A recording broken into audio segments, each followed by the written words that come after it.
What if I were to suggest that you play a key role in the awakening world? And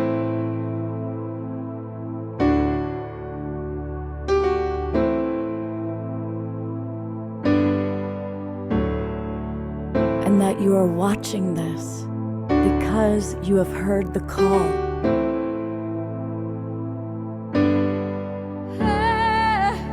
We can start right now by opening our hearts and minds.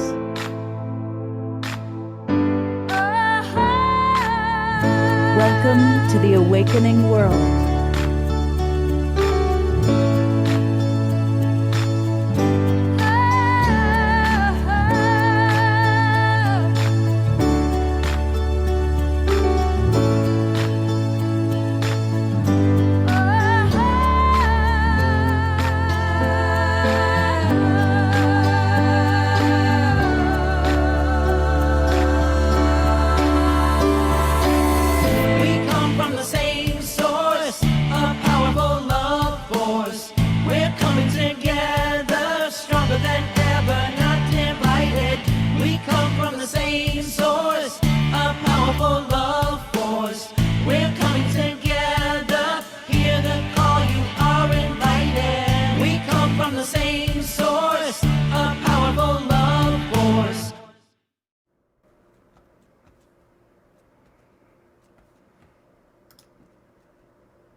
Good evening, everybody. Welcome to the Saturday night edition of The Awakening World.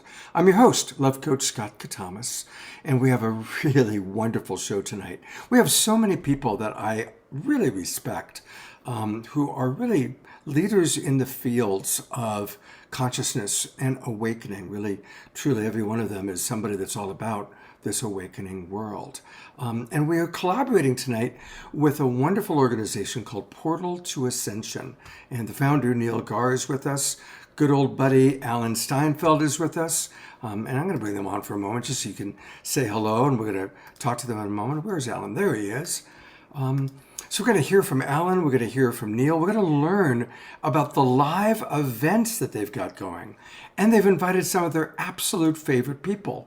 Geraldine Orozco is with us. Laurie Wheeler is with us. Michelle Anderson is with us. Laurie Spagna is with us. And amazing music. I'm looking forward to hearing her. I just heard a little bit in the sound check, and she's amazing. Phyllis Ann, also known as Vox Angelina, and one of our absolute favorite recording artists and guests. She's a co-host frequently on the show, Larisa Stow. Where are you, Larisa? There she is. I was looking everywhere. Where's Larisa? There she is. And of course, our beloved brother Omar Shar is going to be with us, providing amazing music.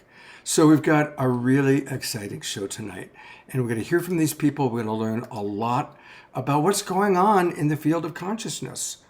Now, I want to welcome all of you who are watching. And it's wonderful that we've got a lot of our friends and family, about 60 of us in the Zoom room. But most of you are watching us on Facebook, or perhaps on Alan Steinfeld's YouTube channel, or on the Conscious Awakening Network. Those are all wonderful ways to be with us, but it's much better to be in the Zoom room. That's where we're providing lots of links.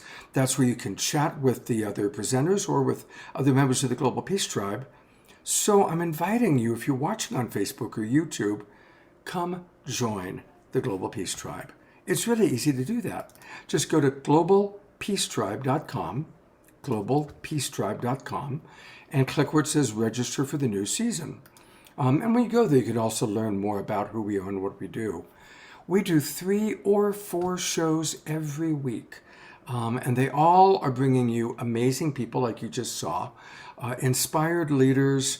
Some of them are famous and well known, and some are the next generation. And tonight's one of those shows where we have a lot of next generation luminaries with us. Wednesday night, we did a really fascinating show about how to contact to higher intelligence, higher planes of existence. And a lot of people have already had magical experiences as a result of that. Here's tonight's show, Traveling the Globe with Portal to Ascension. And then tomorrow we are going to be talking about angels, aliens, and altered states with Beth Bell, best-selling author, and Eostar Kamala. So those are examples of our shows. That's what we're doing this week. Join us. It's easy, and you'll get the links for all of our shows for the next 4 months. I've committed to doing this all the way through till the end of June.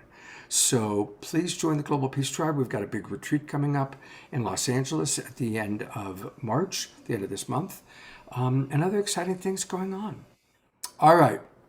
I am going to bring back Neil and Alan because these guys are tireless in all that they do. Alan, of course, is the creator of New Realities. It's an incredible YouTube channel where a lot of the best leaders in the whole Making Contact New Thought field show up. And he's the author of Making Contact, which is the book, the anthology where most of the significant voices in the UFO, ET, UAP field express what's going on. And then the man of the hour, Neil Arcturus. He is the founder of Portal to Ascension. And tonight we are celebrating Portal to Ascension, what they have done, what they're doing. So welcome, guys. Well, thank you, Scott. Thank you so much. I've gotten together with Neil because we were doing solo acts and I saw what Neil was doing, and he was doing a much bigger thing than, I was just doing my little YouTube, there's Making Contact. But I thought if we join forces, we agreed, and let's just make what Neil's big vision, and which goes together with my big vision, even bigger. So that's what we're all doing. We're joining communities together. The Awaken Tribe, the Global Peace Tribe, Portal to Ascension, New Realities, and we're linking forces so we form a synergy. That's my version. So collective vision. Neil has created me and Michelle and everyone, and we're building something that hasn't been built before. And this is what's so exciting. The unknown awakes our discovery. That's my little piece. Yes, I agree 100% with Alan. And I am just beyond excited, not only for what we're creating, but the exponential energy that is being cultivated. Just to talk about conferences on these topics. Michelle and I had a conversation on the phone a few days ago about how many things are being created. And it's almost like they're anything that was holding anything back has now been taken away, and everybody is fully going into this awareness even more so. People are creating more gatherings, and we're tapping into the awareness that the universe is an abundant place and there's more than enough for everyone. And so that's what's happening with Alan, myself, and a lot of other platforms, Disclosure Fest, conscious collaboration, really coming together to realize that why are we doing this work? We're doing this work so that we can create some real change on Earth and all live in harmony with ourselves first, and then the external reflection is the whole planet. And that's what Alan and I. Alan's honestly, when I think of Alan, I want to cry sometimes because Alan has become such a close person to me. We spent 2 months together over here in Mexico, and what we've created, oh my God, I can't even. It's just so beautiful, and I'm just excited to share it with the world. Wow. Well, the other thing I just want to add is that this is catching on. People don't have community. The people out there, what do they call in the Harry Potter, the muggles? They're looking for what we have, and they know it's exciting. So we're getting more people joining, and what are they doing? And I see these faces practically every day. They're like my daily visions of this global community. And other people want to be excited about what we're excited about, because if you're in that world out there, there's not that much to be excited about, but except what we're doing, a little chauvinistic like that. But I do think we're helping to take the planetary civilization to another level. At least that's my intention. So, I think a lot of it too is that by whether it's on my show, your events, the more that we hear about magic, about miracles, about abundance, the more that we hear about transcendence and awakening consciousness, the more we all believe it and the more we all experience it. That's how life on this planet works. Whether, it's the 100th monkey or whether it's the 4-minute mile, which are two famous examples of that. And so our platforms are really helping people to believe that truly there is a beautiful, positive awakening happening. The other thing that I really appreciate is I grew up in LA in the entertainment industry, which is very competitive. But boy, especially since the pandemic, there's no competition. We all collaborate, we all support each other, we all work together. And there isn't that sense of competitive scarcity that exists in so many other parts of the world. It's beautiful how everybody, whether it's the three of us or Michelle Anderson or Larisa Stow or Laurie Wheeler, we're all finding ways to collaborate with each other, and it's very exciting. Yeah, I agree, brother. We all have Yeah. different pieces of the puzzle that we're contributing, and together we're making an amazing jigsaw puzzle of beauty and creation, right? Like it's really exciting because this is the greatest story ever told. Alan was alluding to the fact that like this is so interesting compared to what else is going on in the world, and what we're really discussing here, beyond UFOs, beyond consciousness, is also our true history, the true history of humanity as we're unfolding and realizing that we are so much more, we've been advanced in the past. And when we go into our history, we even go to our galactic history. Where do we come from? How did we get seeded?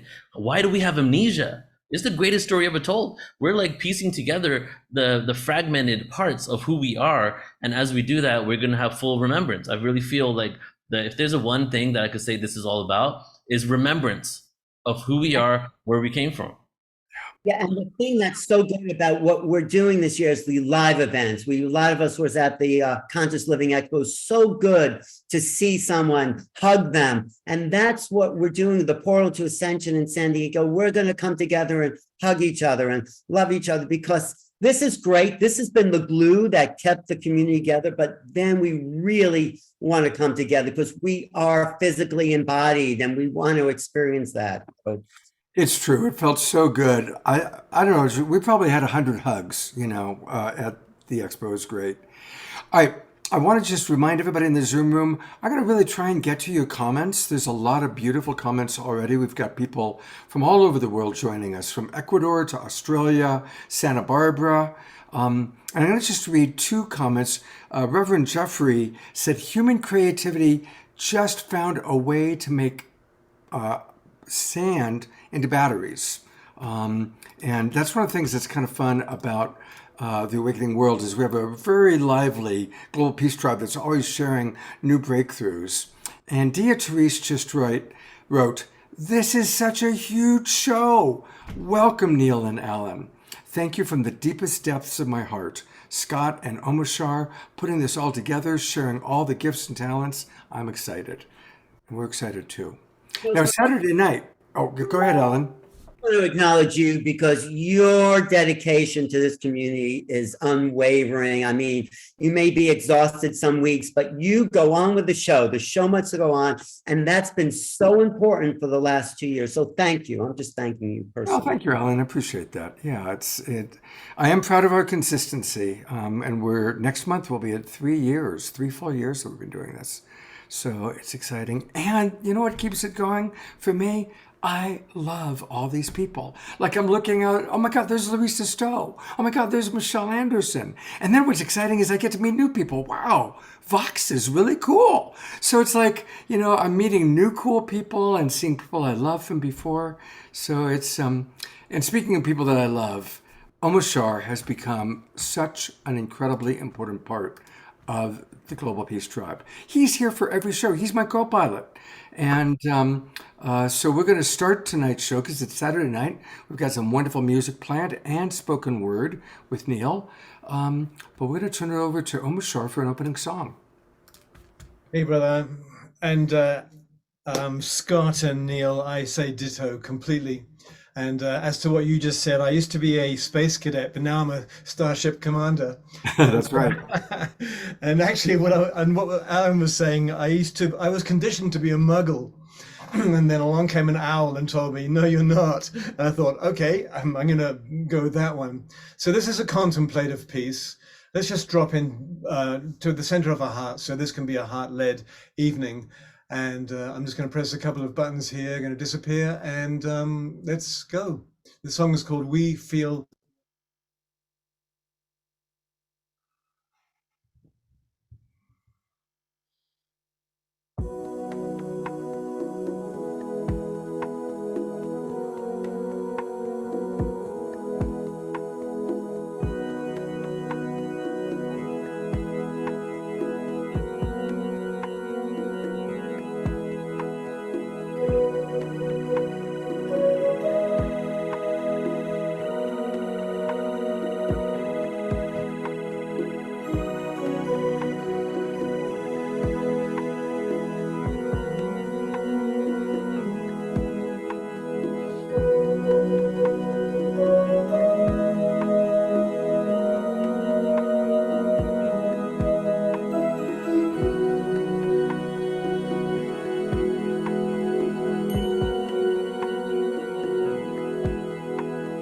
lost in a sea of illusion,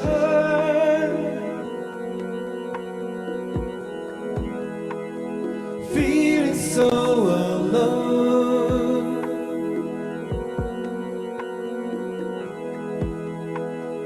lost on a wave of confusion.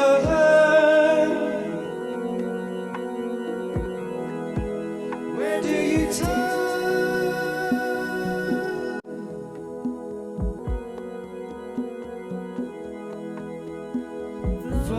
The tide of completion,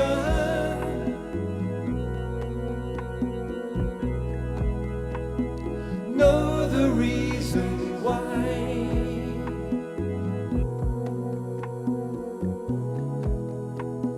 Drink in the waters of healing and be healed.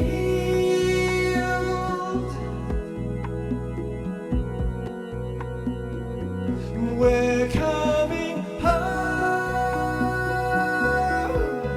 to the part of us that's waking up,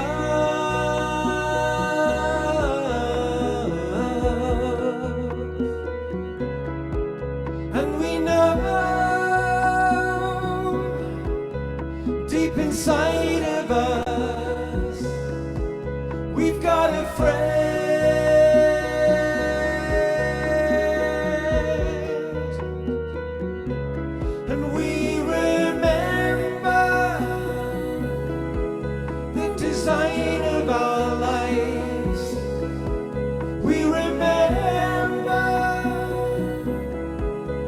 Desire in our hearts, and we feel love, and we feel love.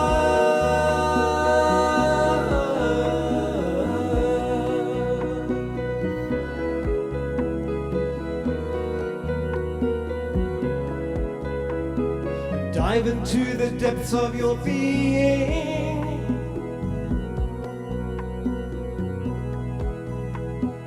know that all is well,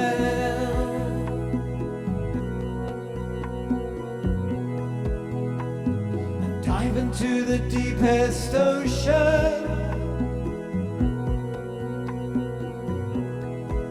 and see the truth.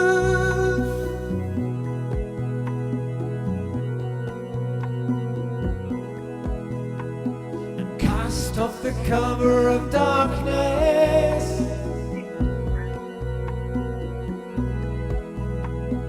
free yourself from fear,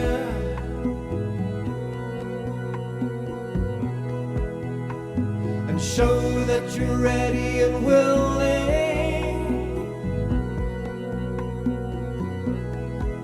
to make the change.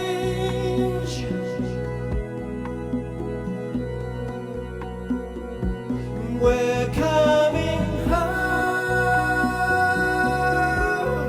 to the part of us that's waking up,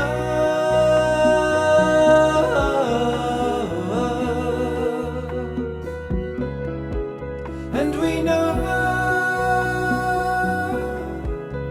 deep inside of us. It looks like Eleanor has a boyfriend now. We've got Eleanor's been in the show by herself all this time.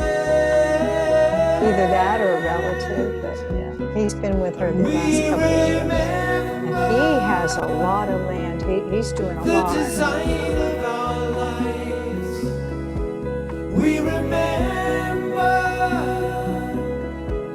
the desire in our hearts, and we feel love, and we feel love.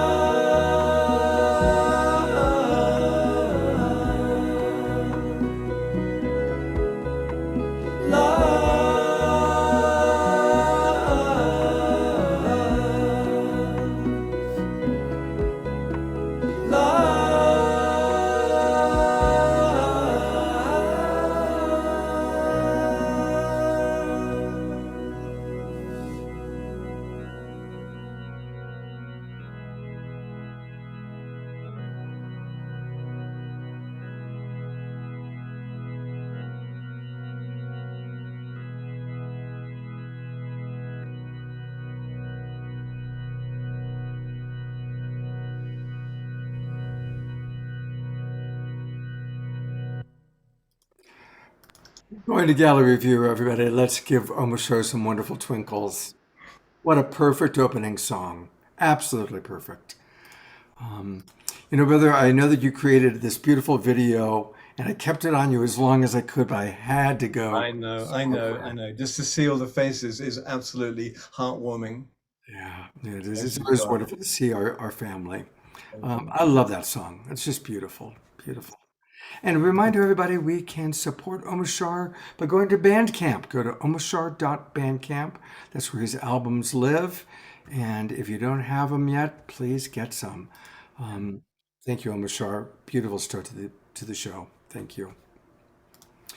I'm going to bring my buddy Alan Steinfeld up. I'm not going to tell the story because you've all heard it a million times, but Alan and I go all the way back to 1989, where he thought he was on vacation in Maui, and I plucked him out of vacation, and he became the AD on a movie that I was making.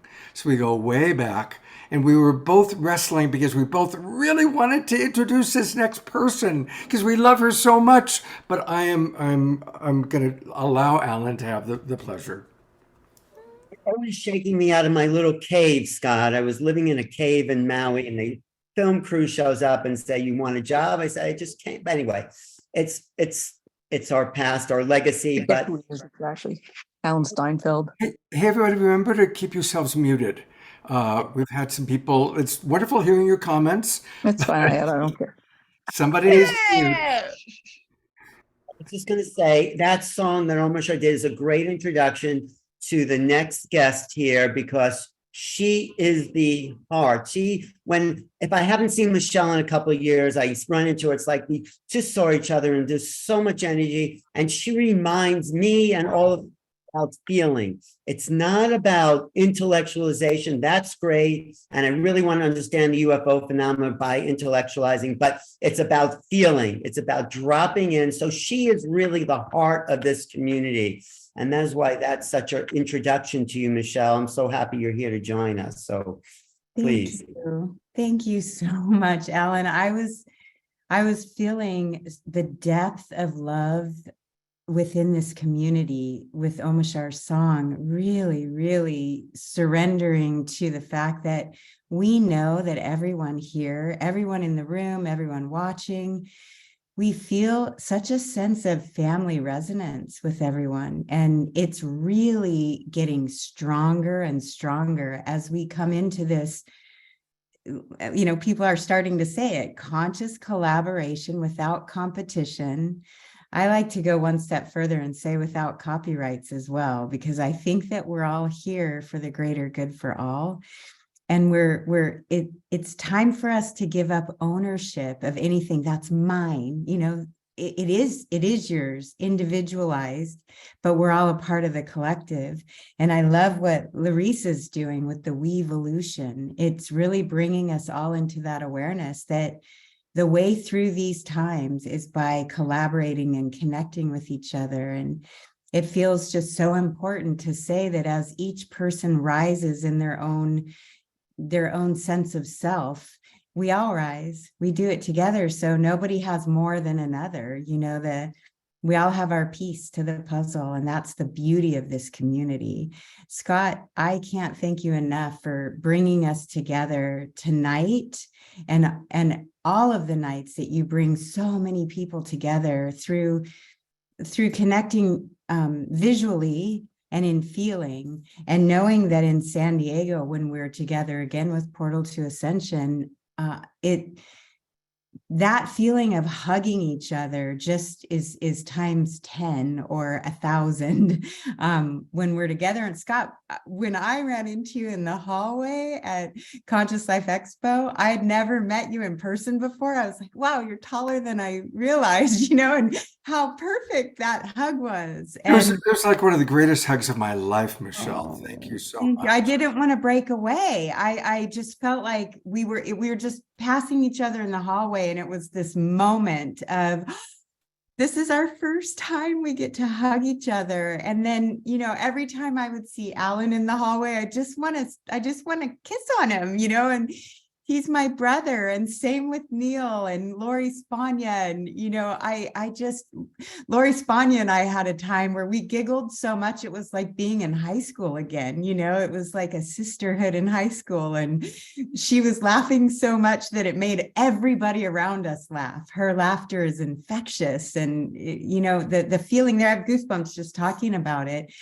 And right before we went live tonight, talking with Geraldine and with Laurie and seeing Vox, I and Larisa, and just like my senses are on this heightened feeling of joy because I know what's coming, and we're making this happen. We're making this great leap in consciousness. It's us doing it, but we can't do it by ourselves. We have to do it together. We're leaping. It's like we're taking hands and jumping into the deep end, jumping into the unknown. But the unknown is what we're creating. So we can visualize and feel it and bring it into being. So when we do, Alan, you were talking about before we went live that you had an intense day today there was a lot of emotion flowing. And one of the things that I'm noticing right now, I had an intense week. I just put my mother on hospice. And, this is part of life, the cycles of life. We're born and we know the clock starts ticking till we transition. And what I love about this community is that we support each other and that we know that we're never alone. We always can reach out to each other. And if one's down, we can be lifted from another. And if we see somebody is feeling the emotional drag of some of the density of being in the body, we just reach into this community and we're uplifted again. Yeah. No, there's the community, Michelle, and there's the love and the connection. And then we also have to go back into the other world and deal with that and hopefully be a bridge. Mm-hmm. The joy that's possible. And that's why I love sharing, events with you and doing all that, because we remind each other and everyone else what is possible. Because a lot of the world doesn't see what's possible, right? I had a talk earlier today with somebody about how sometimes we can get pulled down in the muck again. We're human, we're in human form, we're in the density of earth, but it's such a beautiful place to be. If you look around, I saw Scott's Facebook post about the snow in Sedona, and there are people that are having so much snow that they're in danger. And I hope that through this broadcast tonight, we could all focus our intentions together that we're going to send our love and our light to those people who are stuck in the snow, who may be running, maybe not having electricity or running out of food. I heard from one of my friends up in Nevada City that it's very grim up there, that their roads can't be plowed. But together, I feel like everybody here on this Zoom tonight, on this together, that we can help send some of our light to those areas. And that's what we do when we're together. We can, I think, amplify and step into that healing, that feeling of healing, to send that to all areas that need it. I do like to do that a lot on the water with the dolphins. And somebody in the chat earlier was writing about some of the planetary shifts that are happening, and knowing that Pluto is going into Aquarius for the next 20 years on 32323. Think about that. What a code right there. Awakening Code Radio is my radio show with Eric Rankin. And I kept hearing 32323. Why am I hearing 32323? I didn't know what it was. I don't really follow astrology all that much. But we're going to be on the water with the dolphins and the whales here in Orange County to usher in that Aquarian energy, which is really group consciousness, unity consciousness, really holding the whole world in our hearts. So I hope everybody here will think about what they're going to be doing on 323, and add their energy and their light, maybe go to a body of water to connect in with all of us, and just have that intention with us that we are shining a light with our magnificent love to all places in the world that need that healing and that loving feeling. You know, Michelle, this thing that's happening on March 23rd is so significant. My friends, the Twin Ray, and I have been talking a lot about it.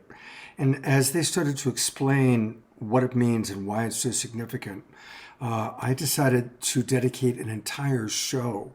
So 2 weeks from tonight, the entire show is going to be just the Twin Ray talking about this equinox that's about to happen and the March 23rd event of Pluto going from Capricorn into Aquarius. It's just going to be the Twin Ray and, of course, music. So for music, we have Omushar and Kristen Hoffman. So I just want to encourage everybody, put that down 2 weeks from tonight to really drop in and understand how to work with this very powerful shift that's about to happen. I'm going to bring our brothers, Neil and Alan, back on because, you know, you talked about how wonderful it is for us to all be together again. And we're all going to be together in San Diego. So I'm going to play a little video, and then we're going to talk a little bit about that. After 3 years of having to produce the Portal to Ascension conference online, we have been waiting for this moment. The Portal to Ascension conference is returning live and in person. Join us at the Marina Village in San Diego, California, April 21st to 23rd, 2023. As massive shifts are happening on the planet and hidden truths are being uncovered, we are piecing together the fragmented parts of our existence and timeline. At Portal to Ascension, we are dedicated to full circle awareness of the truth of who we are and remembrance of our connection to the cosmos. This is showtime. There is no holding back. Now is the time for us to harmonize the frequencies and create unity and peace on Earth.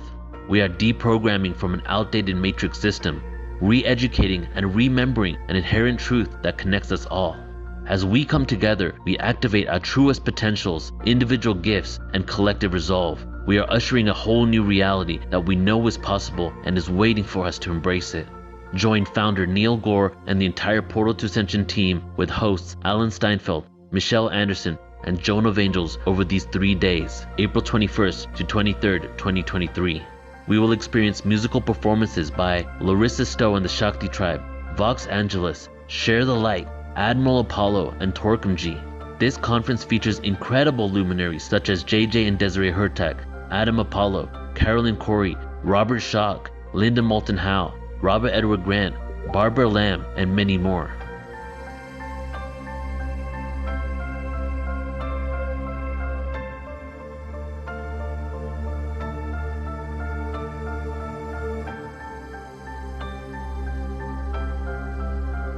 Register now at ascensionconference.com. It is time for humanity to awaken.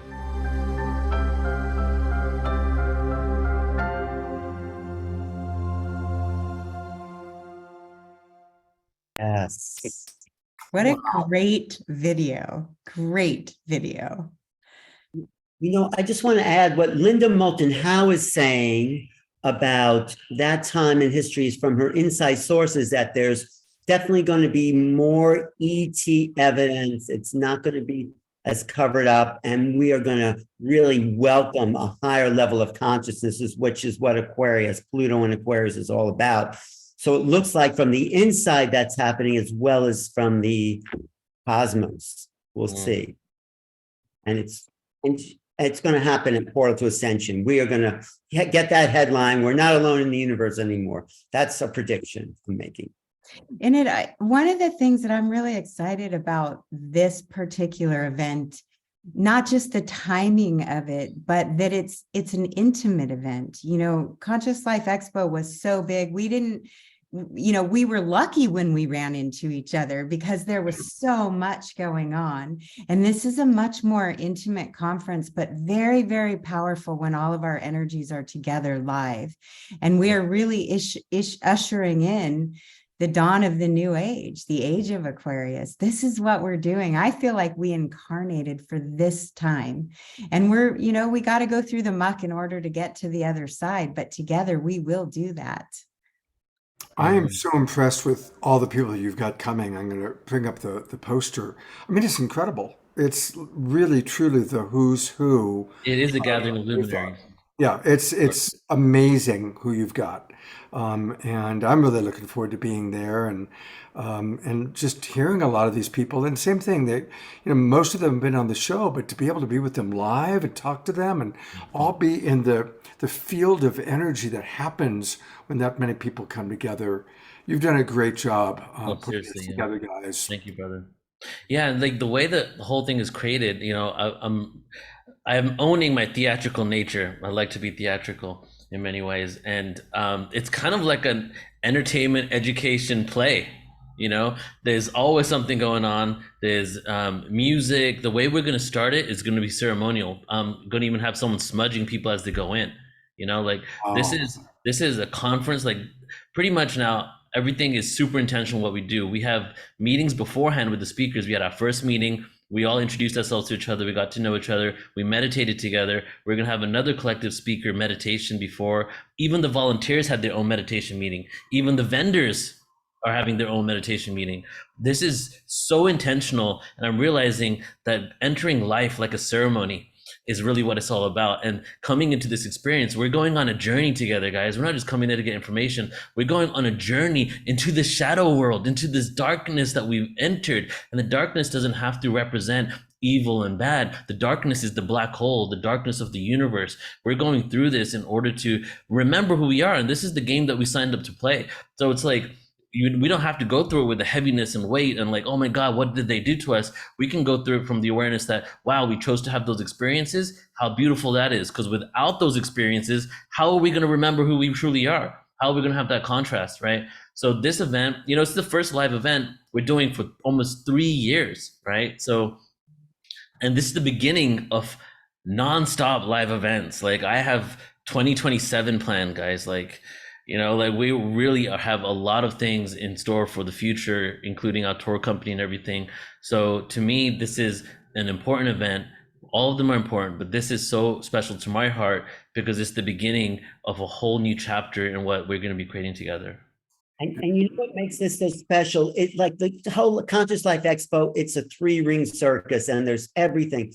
But here it's one speaker at a time.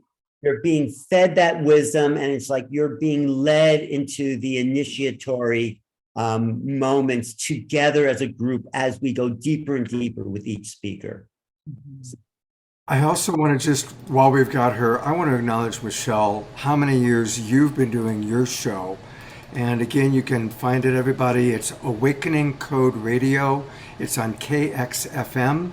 I put the link into the chat box. Let's remind everybody watching on Facebook, that's where you want to come on into the Zoom room where you can get all these links. But I'll say it's kxfmradio.org, and then you pop in Awakening Code Radio. And you've been doing this for how many years, Michelle? 10 years. We've been on air for 10 years. Eric Rankin started, I was his first guest.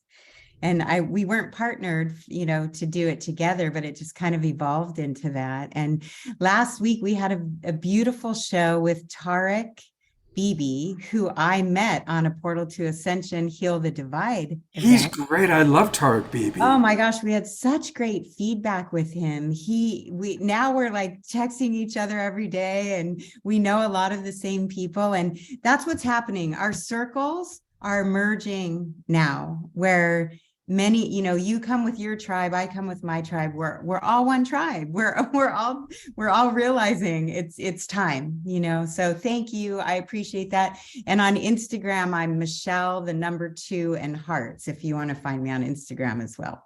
Great. Michelle, thank you so much. And I hope you'll stick around for a little bit because we're going to bring everybody together at a certain point. Absolutely. This is my Saturday night party. All right. Great. Thank you so much. And what a party it is.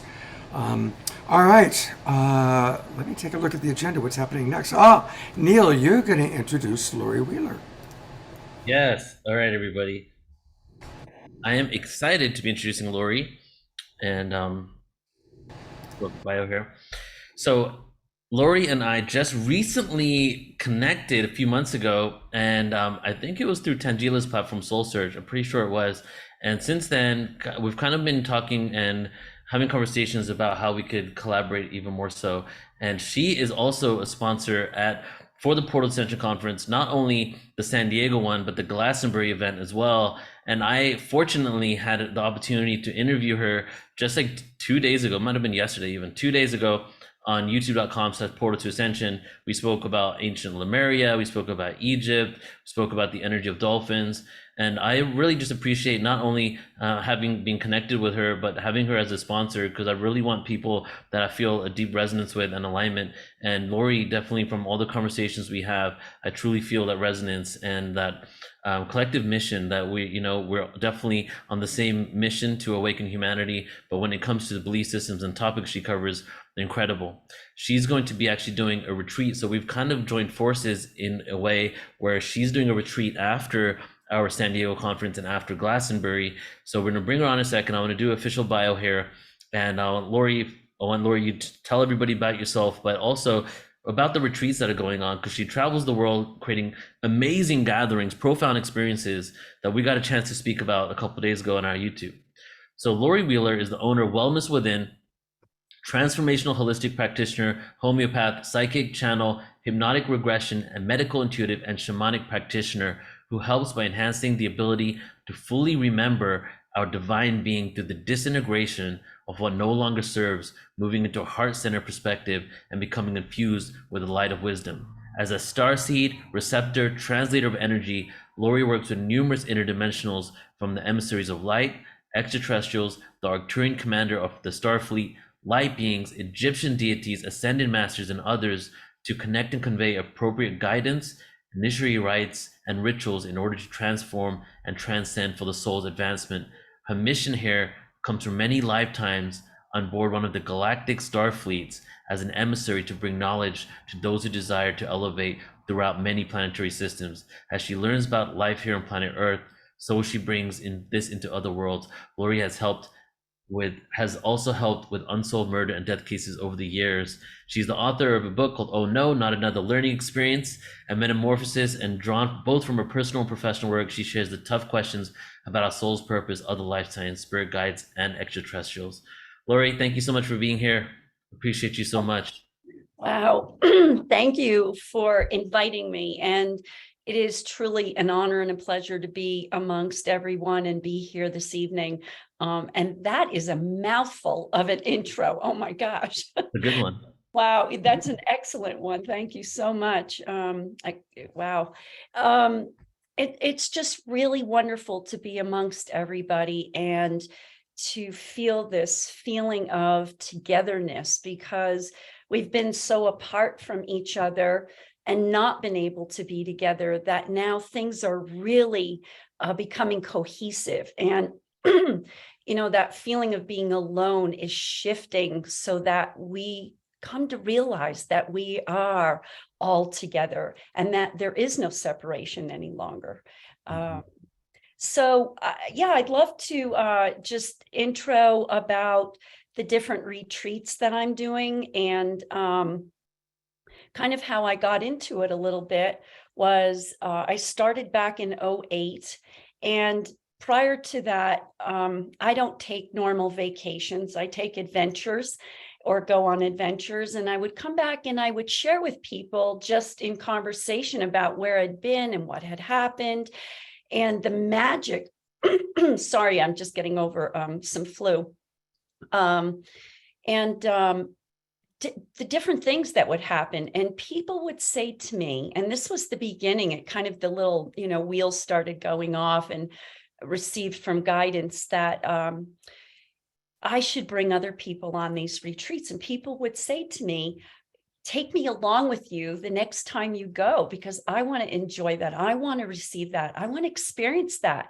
So this is about people having experience. We're all here on the earth to have experience, because that is what it's all about, through experience. So I want to offer people the change that will change them forever through the experience of the particular site or place that we go to, and raise their frequency and bring, because I'm a receptor and translator of energy, I can hear, I can read so fluently that the opportunity to share what's coming in where someone may not have that capability offers them more experience, more information, more clarity, more connection. And this provides a change of their world, of all of our worlds, and to feel these different places. Every place has a different vibe to it and what it's sharing. So the end of April, after the conference, we're going to Hawaii. And this is about connecting to Lemuria, our Lemurian roots, and Mu. And learning about that, we're going to be working with the dolphins. We are going to go to Mauna Kea, which is a very sacred place in Hawaii, and working with a kahuna, which is a Hawaiian shaman, and just bringing about this connection. So many people feeling Lemuria connection, this opportunity to remember, what does it have to do with our current life today? What information is it bringing? And how can that help you navigate your world? What is it you need to remember through all of this? So it offers change of karma. It opens us up to our dharma, which is our potential of and capabilities that we bring into the world in our current life. So let's see. So the itinerary is on my website, Wellness Within, under Spirit Adventure Tours. You'll find some of the retreats there. And I'm so looking forward to it. I'm looking forward to being with everybody, bringing them on sacred journeys. I do shamanic journey work for, gosh, over 30 years now. I've been involved with that. And what I love is that it's a group thing that happens, and it creates, my husband plays the didgeridoo. He's been playing it for years, and I use the shamanic drum, and the magic, the energy that comes from the two instruments together, what it opens up for people, it opens healing, it opens access into the world that you may not have access to on your own. It just creates magic. I'd love for you, Laurie, to go ahead, Scott. I was going to say something. Well, I just want to take people to your website. So again, for everybody watching on Facebook, it's wellnesswithin.net, wellnesswithin.net, and definitely always immediately, put in your email address so that you can keep in track of what Laurie's doing. And this is where you can find out all about her coaching, which she also provides. But of course, what she's been talking about is her events and her spiritual adventure tours. So this is the place to go to find out all about what she's doing. And very, very exciting about the incredible places you go to, Laurie. I gotta say, I'm a little envious here. Well, come on along, Scott. We'd love to have you. As long as they've got good enough internet so I can do the awakening world from Machu Picchu or from Glastonbury, you got it. Well, I would love to do that. And I might add that we are going to start filming. So through Soul Search, they're providing an opportunity to have a place on Roku TV. And I've spoken with Tangela and Charlie, her counterpart, and we're going to start filming some of these spiritual trips so that it takes out some of the fear of the unknown, of what is it all about. And then it adds intrigue into, wow, I want to learn that. I want to feel that. I want to own that. So this will provide this opportunity for folks. So. And of course, both of you were really involved in the Glastonbury tour, and here's a video to introduce it. The Portal to Ascension mission officially began in 2008. After 15 years of evolution and thousands of events, from live to online and back to live again, there was always an awareness that when we begin creating events internationally, the mission will shift into its next phase. That time is now. Portal to Ascension is traveling to Glastonbury in August 2023 to fulfill this mission. This gathering of incredible luminaries traveling from all over the world to join forces in Avalon is a sacred pilgrimage to these ancient lands, and we invite you to embark on this quest with us. The Portal to Ascension Glastonbury is not only a conference, it is a retreat, a tour, and grid work. Together we are connecting the powerful mysteries and the ley lines of the heart of Earth, activating and uniting together as one. This 3-day event will feature Laura Eisenhower, Anton Parks, Geraldine Orozco, Vivienne Chauvet, Sage Oneness, Laurie Spagna, and many more. Your MCs are Neil Gaur, Alan Steinfeld, and Joan of Angels. As a collective, we are waking up from a deep slumber, aligning to our true potential. What will we create? What will we envision? What are the possibilities? Join us in this ancient land for a unique opportunity and a gathering that will activate, elevate, inspire, and uplevel all that attend. August 11th to 13th, 2023. Sign up now at ascensionglastonbury.com.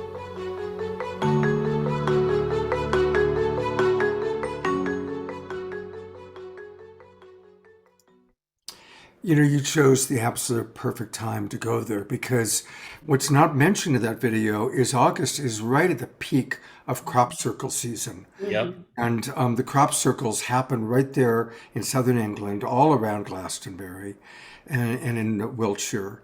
The last 2 times I've been to England and to Glastonbury, both times was in August. The weather is gorgeous, it's beautiful. The crop circles are happening. And everybody, Glastonbury is right up there with Machu Picchu and Sedona as one of the most powerful places I've ever been in my life. Yes, so powerful. And we're actually going to go crop circle hunting. And Laura Eisenhower is going to be there, Geraldine Orozco, Vivienne Chauvet. So there's going to be a good crew of people going looking for some crop circles. So I'm excited for that too. But, you know, I said in that video that this is grid work. And, you know, you've probably heard, Scott, you know, Glastonbury being the heart chakra area of the world. And so what we're doing there is basically, it's also a ceremony, but we're utilizing the awareness to amplify our hearts. We're starting with a cacao ceremony in the beginning. And this, you know, the science behind cacao is actually it dilates your arteries by 40%. So the reason why it's a heart chakra activator is because of the dilation of your arteries and what it does to the blood flow in your body. So we're going to basically start it out with this whole heart chakra awareness with this cacao ceremony and really funnel this awareness for the whole 3 days and then go into this amplifying and putting out heart frequency into the earth. It started out with a 1-day event, okay, because I was like, let me try an international event. I'm kind of like reluctant to do this.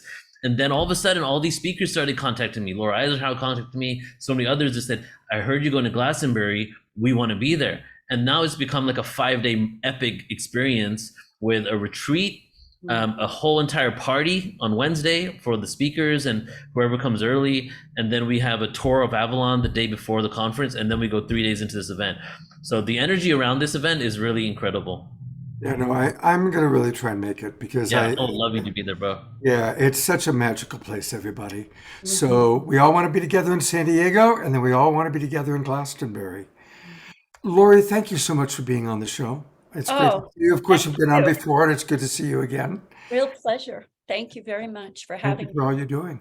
Hey, you know what? It's time for some music, you guys. And not only is she one of our favorite musical artists, but Larisa Stow is one of my absolute favorite co-hosts. I love creating shows with Larisa.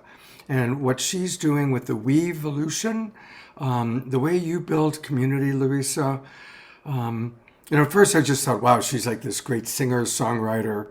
But as I've gotten to know you, you are absolutely one of the great community builders. And there he is. There's Benj, who we absolutely love and adore. So, and of course, you're a big part of what's going to be happening in San Diego. We'll talk about that. Welcome back to the Awakening World, both of you. Thank you. Thank you, Scott. It's always such an honor to be here with you and to be with all these beautiful beloveds tonight, and all this inspiration and all this heart-centered awareness is such a gift to be back with you all. So grateful. Even when you weren't on camera, I just saw you beaming away. It was beautiful to see you just, enjoying Michelle, enjoying Alan, and enjoying Neil. It was really beautiful. Well, it's easy to enjoy these beings. They're so lovable. It's very easy. So, of I course, agree with a you. I lot of can't our, wait to hug people in person. That is like one of the biggest gifts we can give ourselves, is to be able to be in person and hug each other. yeah. Now, of course, a lot of our audience have heard you talk about the We Evolution before, but for all the new people, tell us about what you're doing with community and the We Evolution. I've been so inspired to really focus on how to create the vision of the new earth that we've all been talking about. One of the things I've experienced is that as a community and our families, and even with the people that we really feel like are on the path, like really on the path, misunderstandings come up, hurt feelings, triggers. And in order to really embody this heart centered awareness in our life, it's going to take flexing those muscles of compassion when we are, especially when we're triggered. And so I felt inspired by what I was experiencing, especially during the pandemic and all the polarization, to create the 6 global agreements. And I have to say that, I don't feel like I came up with these. When I say I created them, I mean that I was inspired to put together what I think are the most empowering and helps us to drop into that heart-centered awareness some agreements and practices that we can incorporate into our life. So I've been very passionate about that, and I will continue to be. And I see myself um, full steam ahead, really sharing these in the world any way I can to help us come back together. They're beautiful. And of course, we did an entire show on the 6 agreements. I'll put the link to that show in the chat box, and I'm also going to put it into the chat box, the 6 agreements themselves, because they're beautifully designed, and there's a beautiful video you created with it. And I just thank you so much. Thank you. Thank you, Scott. You are such an incredible support in this world for all of these different ways, that we're coming together right now and that we're inspired to come together. You're like a person that brings community together. Talk about a community builder. Your commitment, rain, shine, no matter what, Jasmine Bear barking or not. Exactly. Yep. Yep. Says yes. You bring us together consistently. So thank you. You're a true gift to all of us. My pleasure. And we get to hear you and Benj provide a little music. What do you guys got for us tonight? I wanted to drop us into our heart with Om Namo Guru Dev Namo, which is bowing to the divinity within ourselves and all around us. And I like to add in also bowing to the courageous humans that we are, because it takes a lot of divinity. It takes the strong divinity within us to say yes to life and to say yes to the roller coaster that we experience on this planet to grow consciousness. So I am all for bowing also to the courageous humans, because we're quite the extreme life sport junkies to come here. This is also the song that we have our latest music video. Beautiful video shot by our friend Bob McCall in high definition. And it's just a really lovely song, and the video turned out beyond what we were thinking it even would. It's really sweet, and it's on YouTube. Scott, I sent you a link to that if you want to. I will find it and I'll pull it up. There you go. So I invite you all to join in and sing, because mantra is all about us singing together. Doesn't matter how you sound. In fact, it's the most important thing is just to be the vibration, not to worry about how beautiful you sound, but to feel it in your body. So it's Ong Namo Guru Dev Namo. And then we sing a little bit in English too.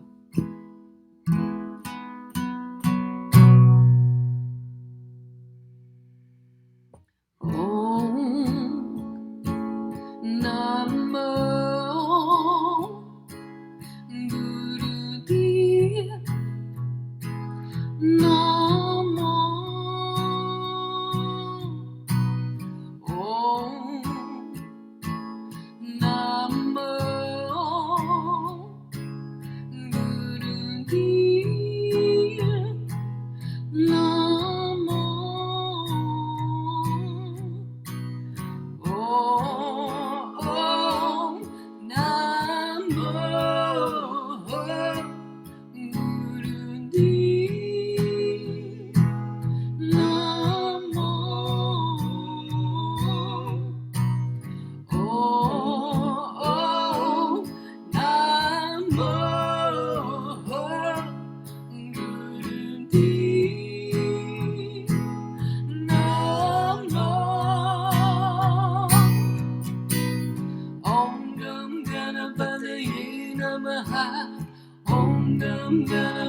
The oak within the seed, the flute within the reed, the harvest in the grain, the ocean in the wave, the titan in the small, the rise within the fall, form and formlessness, you're the light of consciousness.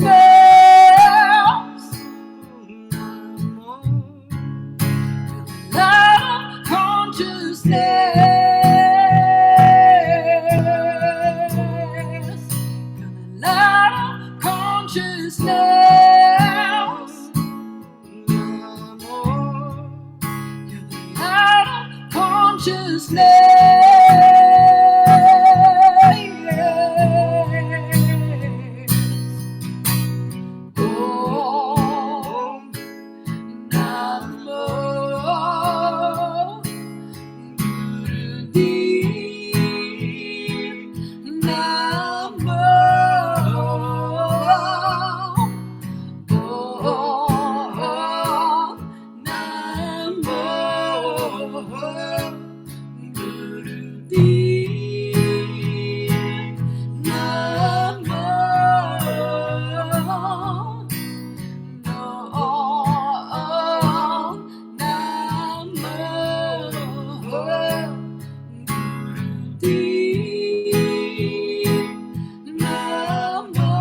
absolutely beyond words.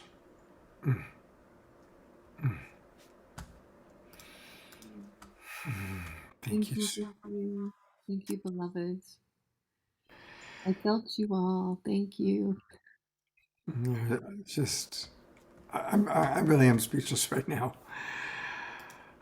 You know, Larisa's doing so many wonderful things, creating community through the Shakti Love Tribe, Shakti Love Warriors. And you can find a lot of wonderful things at her website, which is her name, larisastow.com. Larisa, Larisa, Stow, STOW.com. Join the tribe. Absolutely. Become part of the Shakti Love Warriors. Definitely join.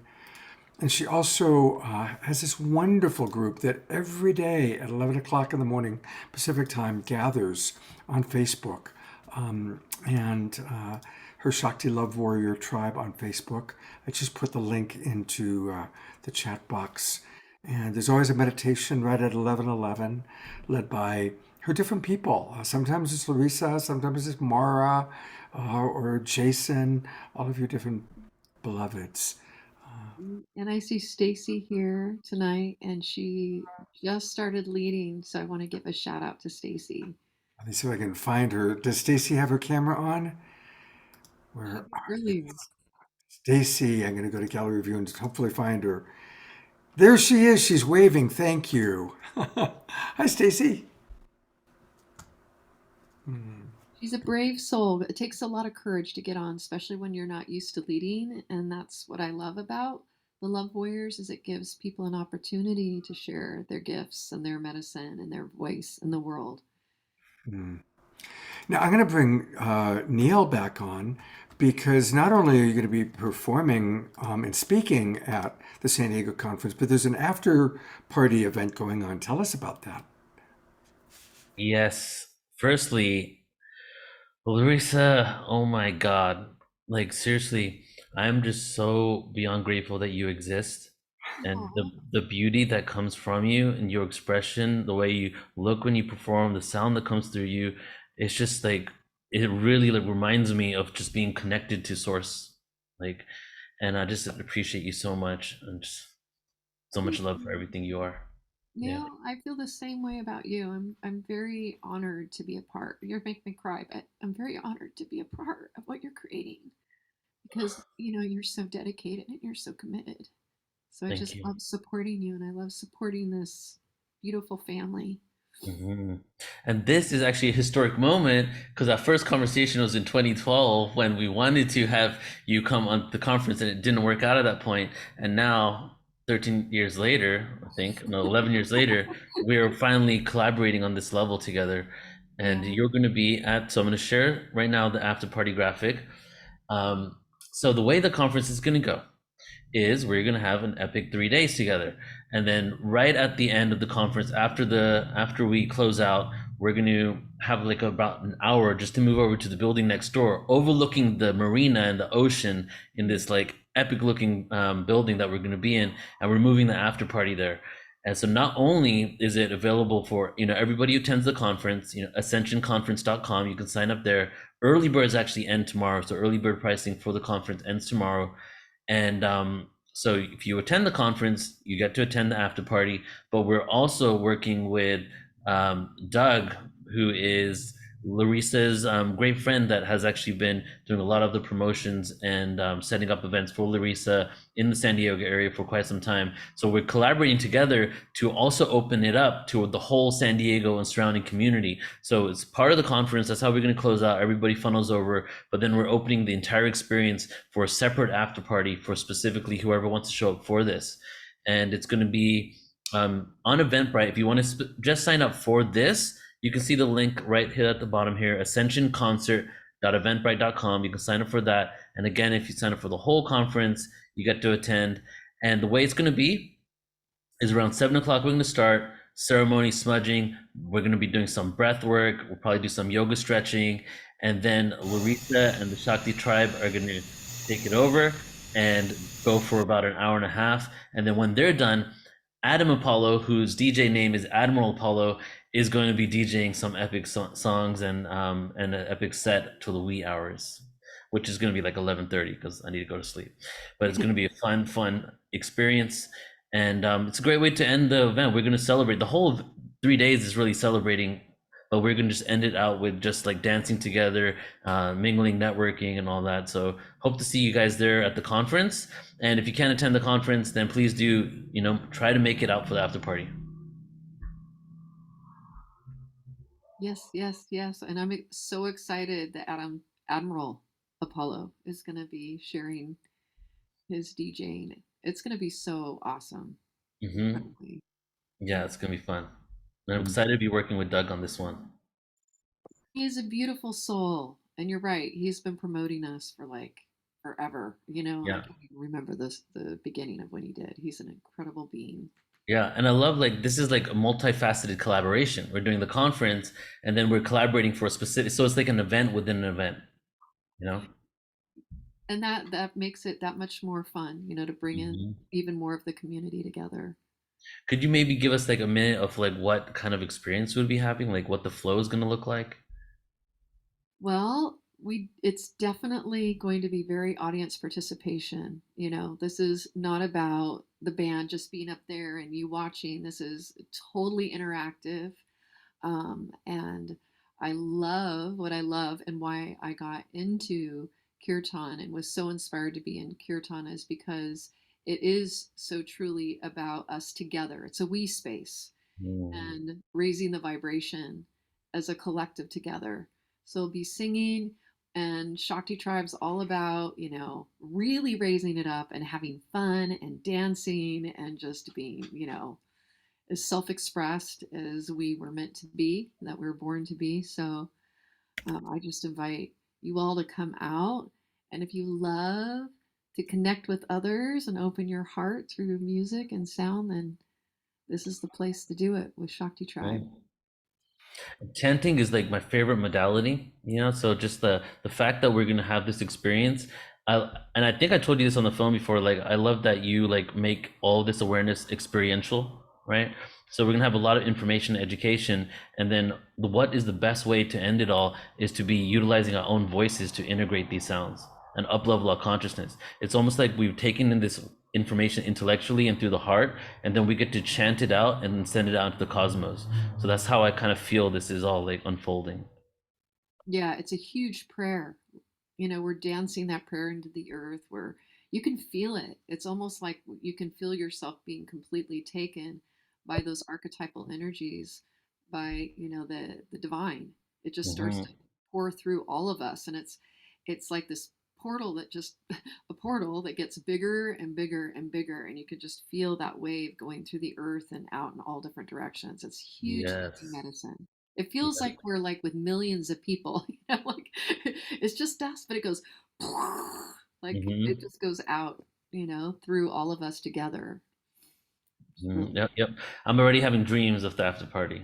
Yeah. So everybody, hope to see some of you guys there. The website again is ascensionconference.com. And we're going to have more Larisa kind of towards the end of the show. And I'm actually going to bring on a few of us because there's a pretty cool video that somebody sent to me. And since so many of us here are interested in what's going on with our galactic family, and a buddy of mine sent me what Steven Spielberg has to say. So I'm looking for Geraldine because I wanted to bring her on, and also Michelle Anderson. So I'm going to go to Gallery View for a moment to find them so I can add them to this. And then we're going to play an interesting video to get people's responses to. So, gosh, I am not seeing... Oh, there's Geraldine. Great. All right. That going, Scott, is also connected to the San Diego conference because we are expecting some kind of revelation inside the government on planetary scale about what's happening with possible visitors. So yes. All right. Well, here are all these people are a big part of Portal to Ascension, and I'm curious to see what you're all going to think. I mean, Spielberg, well, you'll see. He's got a very interesting theory. Welcome back, everybody. And now, The thrilling conclusion of my conversation with a man I now feel comfortable calling Mr. Spielberg. Let's talk about UFOs for a minute. What do you make of what's going on right now? Oh, it's exciting. There's something out there. So you're a believer? I don't know if I'm a believer in the sense that I'm kind of the person that would think, I got to see something like that to believe it. I can make up stuff. Sure. And make movies about things that I've never seen or experienced, and that's fine. But in terms of really believing something, I think I'd have to have my own close encounter. So I've never seen a UFO. I wish I did. Nothing that's unexplained. I've never seen anything that I couldn't explain. But I believe certain people who have seen things that they can't explain that is unexplainable. I think what has been coming out recently is fascinating. Just absolutely fascinating. And I think the secrecy that is shrouding all of these sightings and the lack of transparency until Freedom of Information Act compels certain materials to be released publicly, I think that there is something going on that simply needs extraordinary due diligence. I mean, I would like to hear more about it. I don't know what they are. My imagination and my love for I don't believe we're alone in the universe. I think it's mathematically impossible that we are the only, intelligent species in the cosmos. I think that's totally impossible. At the same time, it almost seems impossible that anybody would visit us from 400 million light years from here, except in the movies, unless it figures out some way of, basically jumping the shark, so to speak, and getting here through wormholes so I'm not an astrophysicist. I really can't speak the language of the people that do it so well out at JPL. But I just know, as a person that makes movies and uses his imagination, and also as a person that is insatiably curious about UFOs or UAPs, yes, that there's something going on that we're really not being made that's not being disclosed to us. Well, senators who have been briefed on this, and I don't mean just these latest balloon-ish incidents, senators who have been briefed on this have said there are things the American people deserve to know, and the quote I love is, and they're ready to learn. And that says to me that there's something sort of paradigm shattering about this news that we're not being told. You know, the most optimistic thing I feel about these things that we're seeing in the skies, or the Army and Navy and Air Force are recording on their gun cameras, is that what if they're not from an advanced civilization 300 million light years from here, but what if it's us 500,000 years into the future that is coming back to document the second half of the 20th century and into the first 20th century, because they're anthropologists and they know something that we don't quite know yet that has occurred, and they're trying to track the last 100 years of our history. Well, the hopeful part about that to me is that we survive. Yes, that we survive, or a certain percentage of us survive, that allows these other generations to flourish. I just thought that was fascinating that it was sent to me today prior to this particular Awakening World show. And I love Spielberg's theory that what if it's us coming back? So I'd love to, we're going to hear from Geraldine in a moment, but I'd love to just open it up if anybody wants to share like what comes up for you when you hear Mr. Spielberg. Well, I don't know about the timeline, but when Spielberg showed Close Encounters at the Reagan White House, Ronald Reagan's reportedly said, people don't know how true that movie really is. So Spielberg knows something. I think if you look at his early history, I think he could have been an abductee. So he's very open and very creative. So I don't know about the time stuff. I mean, Laurie, you deal with that sort of stuff, right? Laurie Spagna. And don't you kind of deal with time travel and all that? Yes. I understand parallel realities. I understand interdimensional reality. So I think most of the speakers here get that when I hear him say that, my perspective, my awareness is that consciousness is now affecting the collective, and the collective being, in a sense, infiltrated, for lack of a better word, or just affected by what we've been downloading, activating, and awakening for so long. That now it's, for lack of a better word, or just affected by some interesting echo going on. Remember, everybody, to keep yourselves muted. There was somebody coming in who wasn't muted. Could have been the time travelers that were echoing back. Time travelers, but yeah, for sure. I mean, star seeds, we get that, right? That's kind of our storyline, that we're here from alternate realities or interdimensional travel, that we're now anchoring in physicality, and we're awakening and activating what's been dormant in our DNA, which is our remembrance. That's what we're speaking about. And of course, now the collective is being affected by it, because that's what we talk about when we talk about the 100th monkey or the domino effect. It's starting to get out to the collective. So that's how I see that. Beautiful. Yeah. Any other comments before we go to Geraldine? Yeah, I'll jump in. I feel like it's this and that there's so many different things happening on the planet, so many agendas, so many connections with different ETs. And it's all about semantics, really, like the way you want to communicate about it. Because if you want to look at time traveling as like coming from something other than linear space, and linearity is based on our position of our Earth to our sun, then technically everything traveling through space, especially if they're coming great distances using technology to bend space-time, or time traveling on some level, whether it's the future versions of ourselves on Earth, or if it's the future versions of ourselves in other dimensions that ascended to different realities, that's yet to be shown. And I guess a lot of people in this community would probably give you some answers on that. But I feel like on some level, not only were we seeded, but the ones that seeded us here are also not only our ancestors, but also our descendants, because that's the way time works. It's a paradox. The universe works within a paradox. And so not only are we seeded by these beings, but in our future, we end up becoming those that seeded us in the first place. So it's really about, like, I don't think it's just exclusively like people from Earth went to the future and then, came back here and had this experience, but that could be one of infinite potentials. I love everything everyone just shared. And one of the things that came to me while I was watching that is I thought about the scene in The Last Mimsy. Has anyone here seen The Last Mimsy? It's a wonderful movie. It's that movie did something to me when I saw it. It's a children's movie. It was really for children, and my daughter could not understand why I was bawling my eyes out in this movie when this little girl's tear, her DNA, and the purity in her heart of caring so much about the future generations, her DNA helped save the future generation. She came back to help.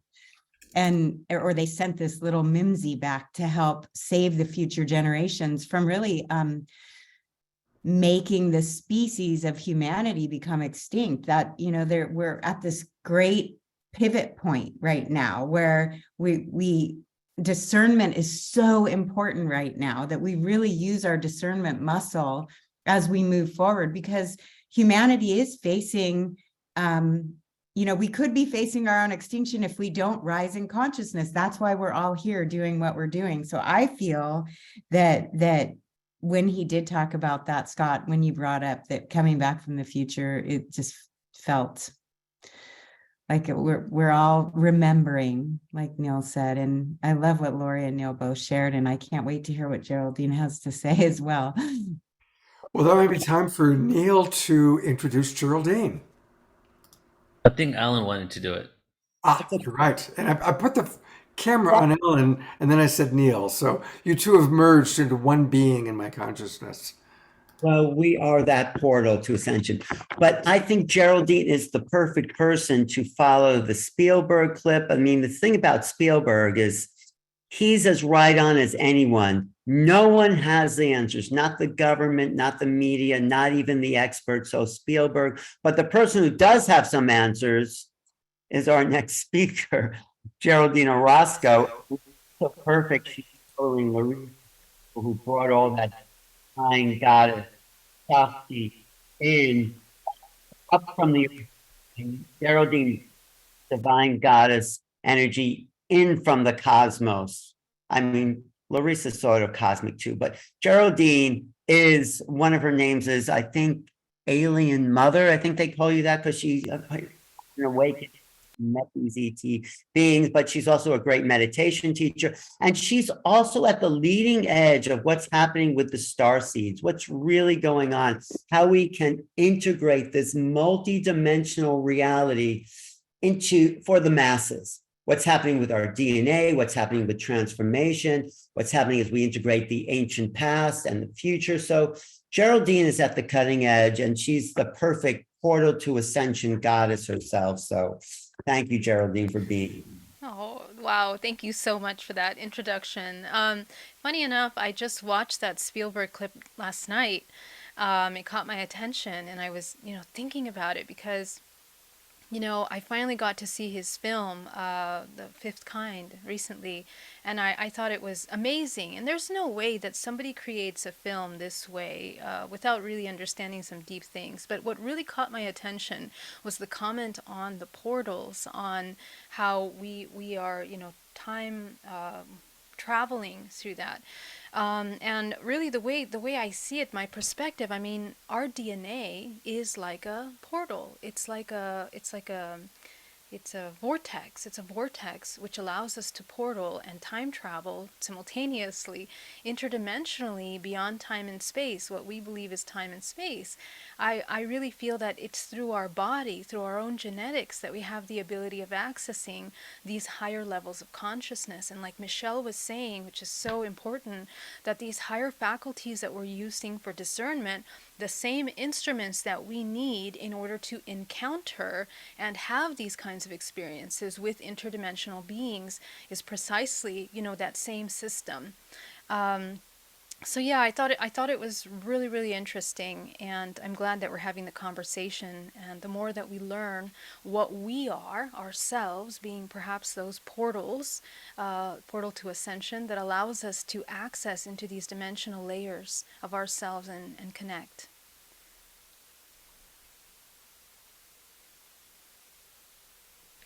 Oh, you're muted, Alan. Just want to share a little bit, maybe share on the last part working on. Alan, you asked me what am I working on, is that right? Yeah.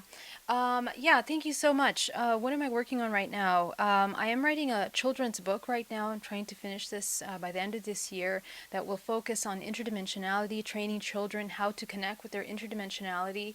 After working for years with people in hypnotherapy and also DNA reprogramming, my favorite clients are children, because of their ability to quickly access emotional data, memories, both in this timeline and interdimensionally. So I think we need to invest time and attention in supporting and teaching cultivation of life force, learning how to navigate our multidimensional bodies, activate our higher faculties. It really is the new human that we're coming into right now, because the new way of being and navigating this world has to be one of discernment. It has to be one of truth, one of authenticity. And the beautiful thing about this month especially, some people were talking about it earlier, coming into Pluto, which is a really huge thing, because we are accessing the subconscious mind of not only internally but the collective. And that allows us to get into the deepest shadows of ourself, so that we can uprise those little hidden parts that have been holding back humanity from seeing truth and entering into those, beyond the veil, interdimensional navigation. So the children's book, and then of course my book that I'm trying to finish, in addition to some courses that I'm publishing this summer. One is called the Multidimensional Body Course, and the other one is an acronym called GPAC, which means Grounding, Protecting, Aligning, Co-Creating, and it's basically teaching you how to use this multidimensional body. And of course I have my YouTube channel. So this is my primary areas right now, and I'm deeply honored and very joyful to participate in the conferences coming up next month in April, and we're going to be together in Glastonbury, and that's going to be incredible, and later on in Egypt. So it's such an amazing year, and timely for some of these incredible activations. how does the timeline look to us as we move into, like, we're talking about timelines? What does the future look like from your perspective? Well, in 2017, when I received these opening downloads and I navigated these dimensional layers, what I kind of saw, first of all, I saw Pluto coming in to play a major role in global transformation.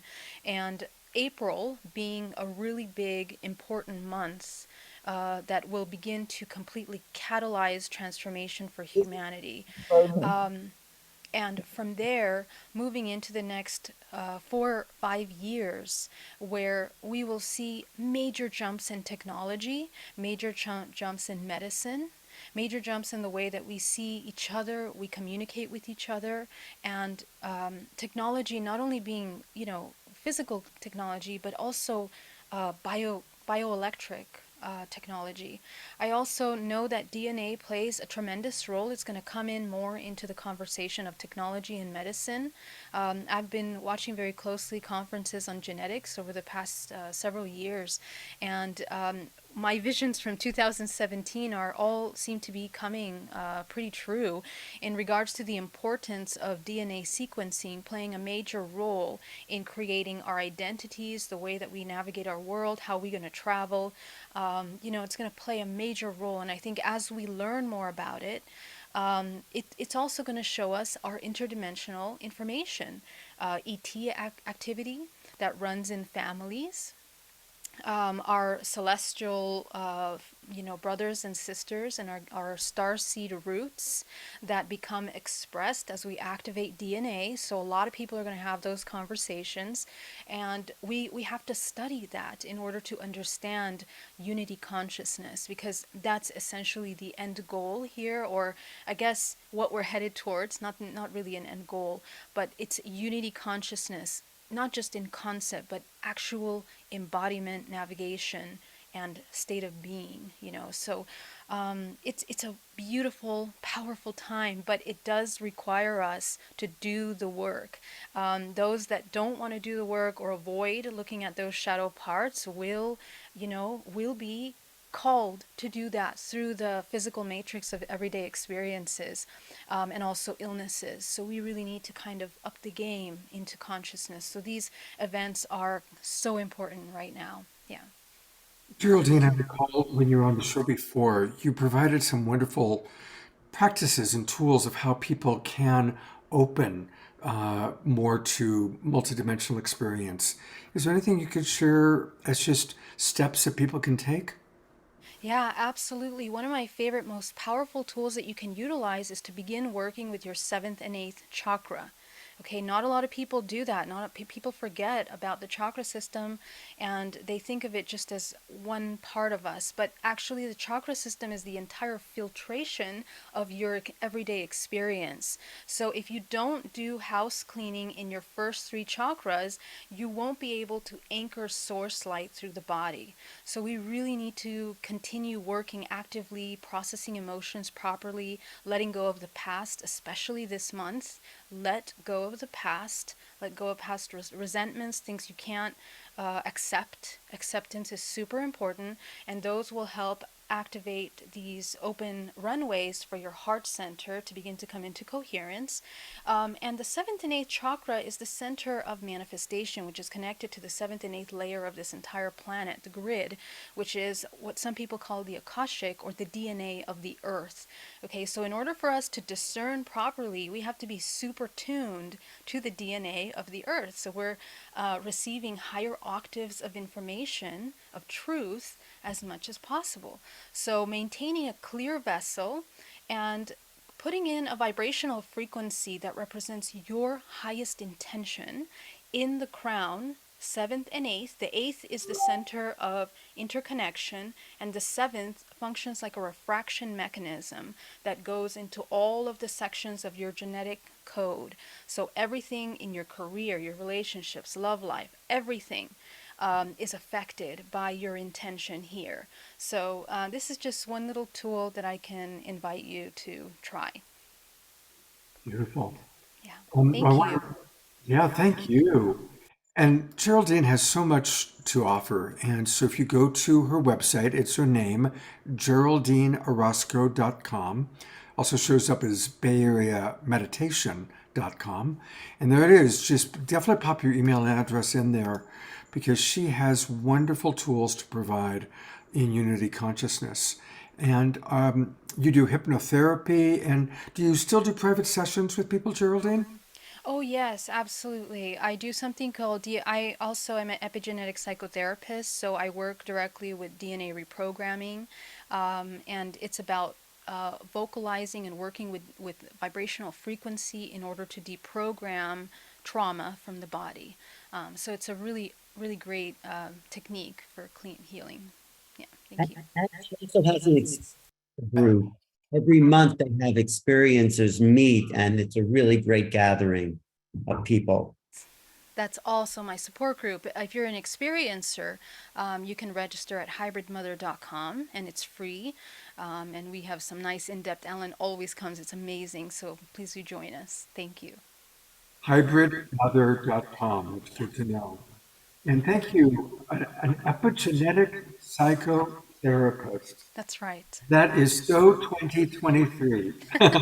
Yes, it is. That's beautiful. Thanks so you. much, everyone. Such an honor. Much love. All right. Oh, hey guys, I think one of you is going to introduce Vox. Yes, that would be me.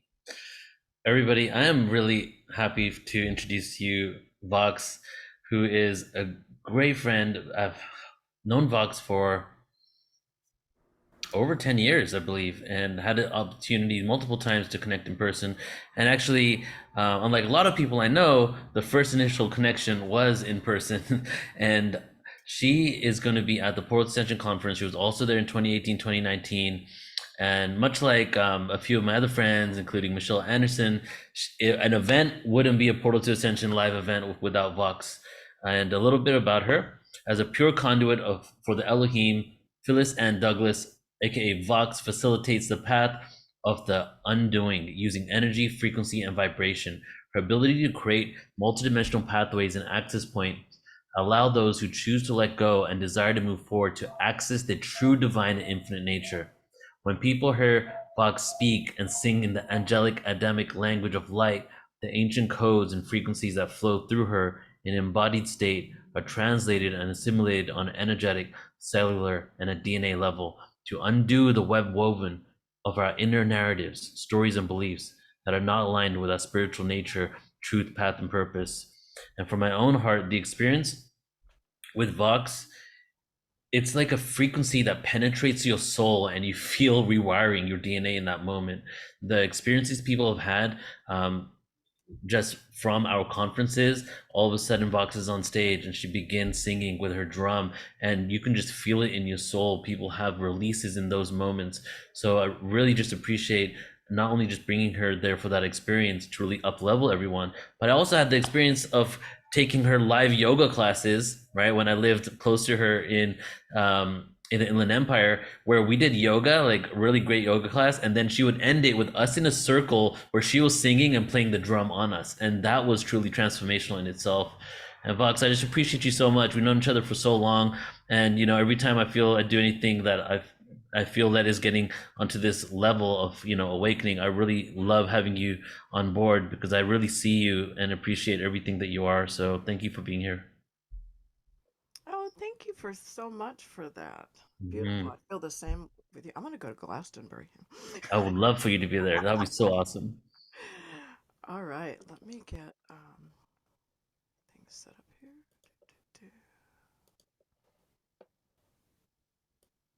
And then I'll bring the angels in.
Beregiri su, endere biria man androsini e gundraman, e go trusir, en go trusir tie, en berengun andrandia. Isudre spicchierian, andare iria sud, eri andre rigen monur eri. Sino truam, andrà Siria sureria, hangaria rasuram, hangaria rasuram.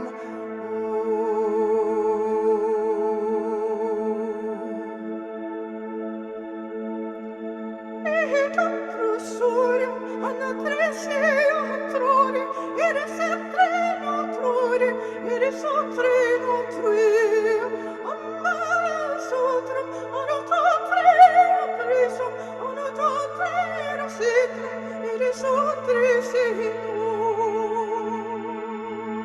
Etum, eres etum, eres etum, eres etum, eres etum, eres etum, eres etum, eres etum, eres oro, eres oro, tu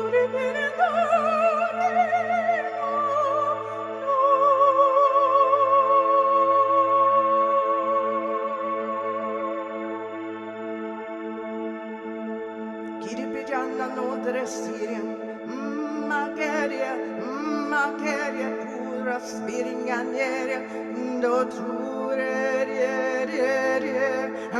mare,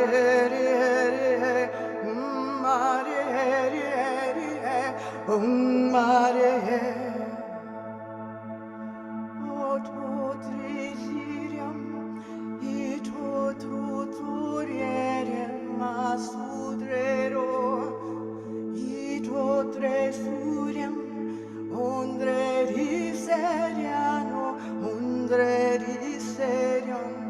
ingere, ingere, ingere, ingere, ingere, oh,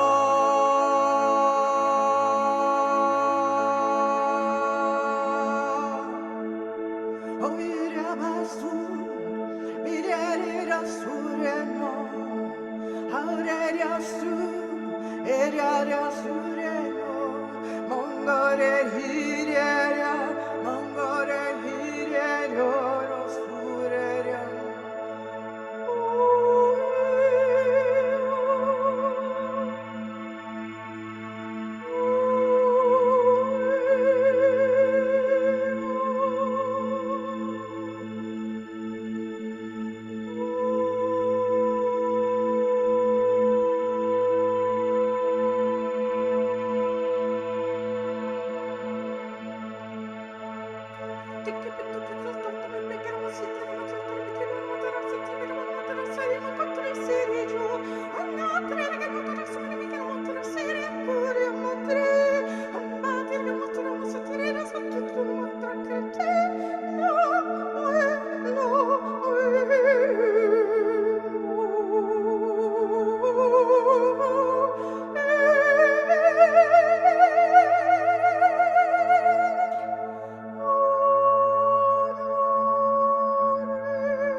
mare kiria sotuya, andrari sure mone kiriero, unde navegere surya, iseriku, merico motranieri, siriro makure apparia, I vorrei suremo, engare suremo, trushom, engare siremo, pudiere kiria, engare siremo, kundre siriam, angare siremo, kuria siriam, amare kiria, makuria siriam, matrori, engare yarore,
Matiere che si piccia ultrandiere hucio, ma che si poco io motreria, anche se tudra buria haria pari studia, ma che pasuta, ande iria pasuta, pure siream.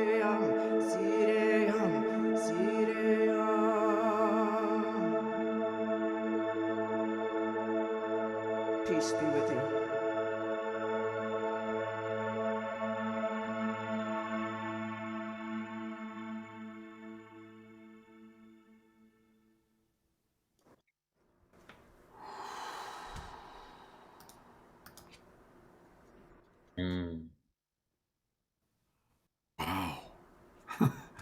Wow.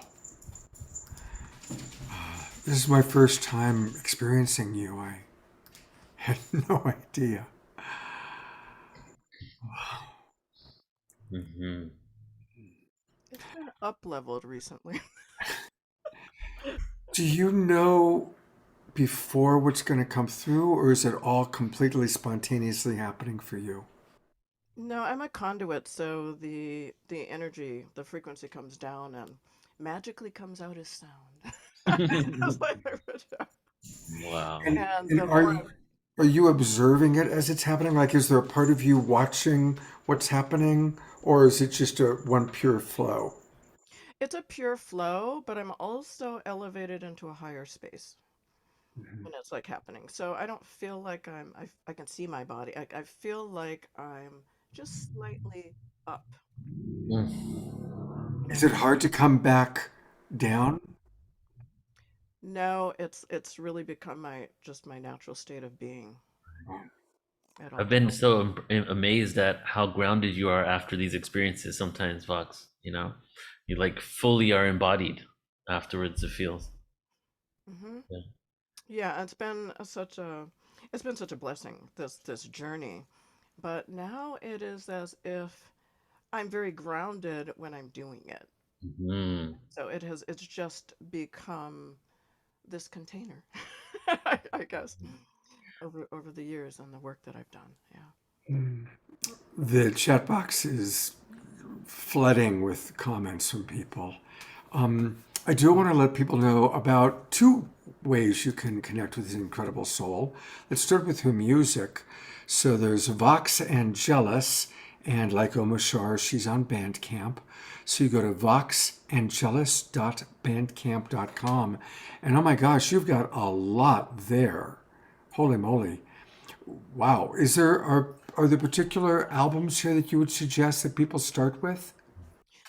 Really anything that kind of resonates with you. And I would say one thing, when I make this music, the Elohim is like, we need to record. So I go into the recording studio. Mhm. And all of those songs, every song I've ever created takes 2 hours. Wow. And I sing all the voices, and it's just like, okay, now we're going to do the drum. Now we're going to do a bell. Now we're going to do another voice. Now another voice track. And I don't pay attention to what's happening. I just sing. And somehow at the end, it just all fits together. Wow. Wow. Yeah. Well, that's incredible. So again, that would be you go to Bandcamp. It's voxangelus.bandcamp.com. But she has an alter ego, and her alter ego is Phyllis. And tell us about this work that you do, Myofacial Release Therapy. Now, this is at her other website, which is her kind of, I guess, traditional name, phyllisdouglas.com. You can click on the Phy. X. What's that? You can click on the X, I said.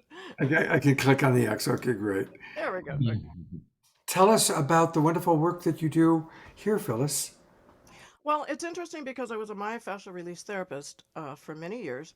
And one of the things that came out of that was just really a deeper understanding of the physical body, but that our connective tissue is actually just like this highway, a crystalline highway of light within our body, and that we actively connect to the external through our fascial system. This is what the angels have been sharing with me. So a lot of the work and that our consciousness flows through that system as well.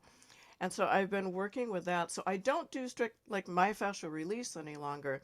I think they called it now fascial emergence or something. Myofascial emergence. Interfascial emergence. Yes. And so I'm doing more energetic work with the angels, but with the fascia in mind as I'm working with people. What a gift to our world you are. Neil, thank you for introducing us. Oh yeah. You He- just wait for the conference when you have subwoofers surrounding you. And then Vox goes.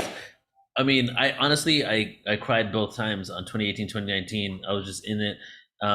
Whenever you sing Vox, like I feel it's like the theme song for the mission of Earth, of humanity, and it's like I envision like the Elohim, the creator gods, traversing the solar system and the galaxy to look for planets to seed, and that is like the sound of our frequency as we go through the universe. And it's just like, if you're ever lost in the world, like if you're ever wondering about what your mission is, you listen to this sound and you're like, oh yeah, that's why we're here. That's the beautiful song that connects us all. That's what I love other people for. That's why I need to put unity and our own upliftment, in front of everything else. So I just love it. I just love you so much. Thank you so much for being you. Love you as well, and thank you so much for Mhm. those beautiful words. Yeah. I brought Michelle on because I saw her weeping during. She does this to me every time. There's never been a time that I didn't just cry from my soul. And I remember, Vox, do you remember being you came into studio with Eric and I on Awakening Code Radio. Do you remember the date when you were with us? No, I don't. I think I have a sense, I don't remember the exact date, but I have a sense it was the end of 2019, very beginning, maybe even January of 2020. It was right before the whole world just went to a weird space.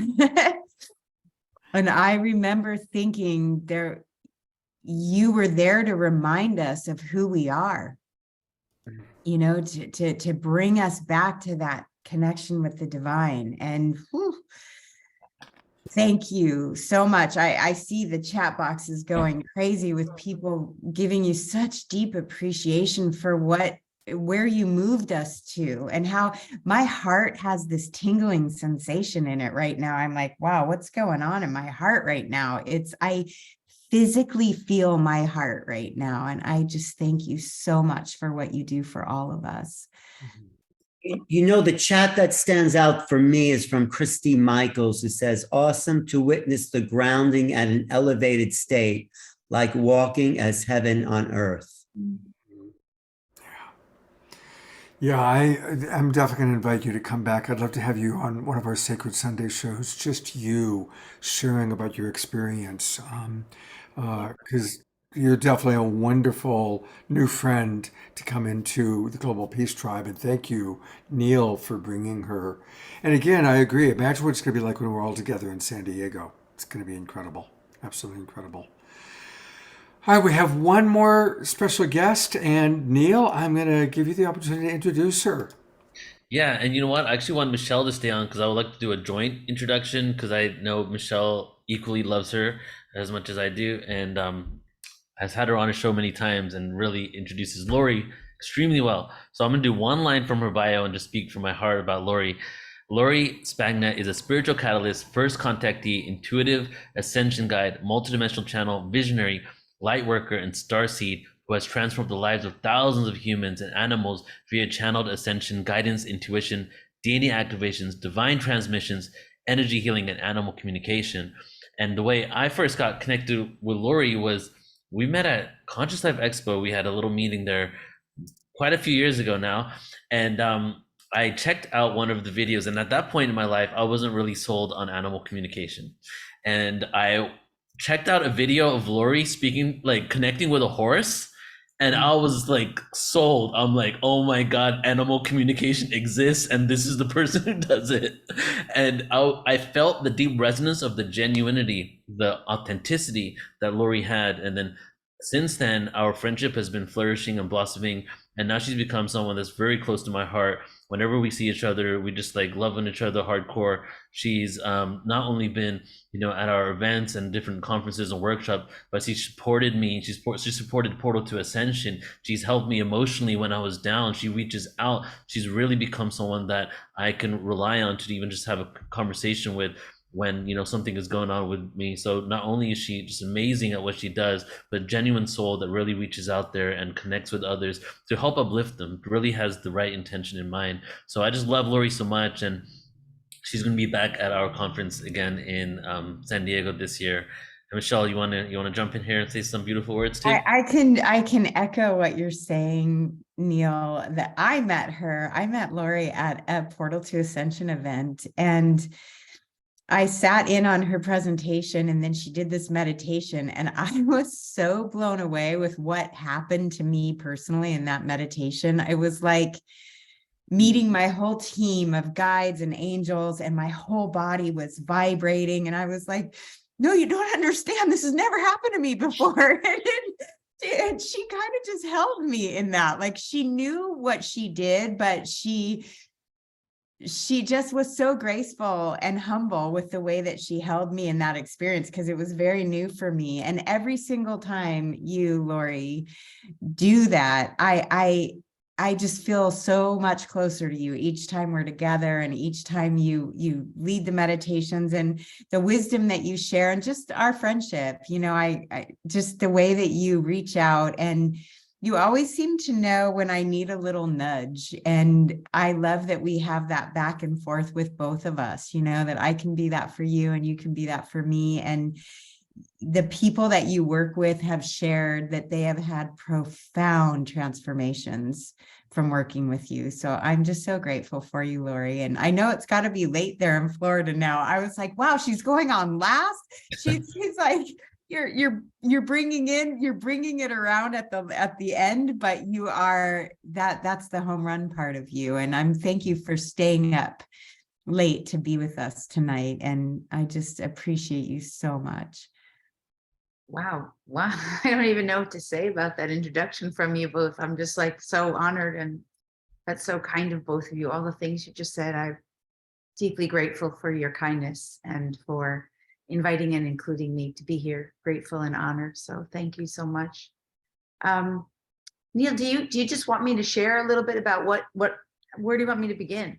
Yeah, share whatever is relevant for you right now in your experience, you know, what we're really calling in cultivating. Yeah, I want to say the first thing that I want to share that a lot of people I think don't always understand is that there is an agenda of the light, and that agenda is real. And that agenda of the light it's basically pretty simple. It's basically for humanity to awaken. And at the same time, it's for humanity to remain in free will choice. So what that means essentially is that we all have opportunity not only to awaken, but to continue to choose whatever we're choosing with our consciousness, our energy, and our vibration, our behaviors, our actions, and even our inactions. And so the reality that we have perceived to be a collective experience is actually nothing more than a conformed experience to each individual's perspective. And so more and more what we're coming into the awakening of is the realization that reality is simply reflection of individual consciousness, and that this entire collective experience is reflection of the all that is and the infinite potentials which are available to all of us. And that it's time for us to become so aware that that the experience is within us, not as mere human bodies, but more as the whole of the sum of its parts, that we come into that alignment of the recognition that our awareness is at one with all that is. Now, this is a big jump for humanity. We are not quite there yet, but we are beginning to awaken more and more to coming into the recognition that reality will conform to our consciousness to provide to us that which we need and or require in order for our own awakening and ascension, that not all beings are sharing the experience. For example, the one who is speaking here now, at the time of the awakening of the 2020 year of timeline, where all were experiencing a collective, the beginning of the eradication of fear, the beginning of the eradication of fear of death, the beginning of eradication,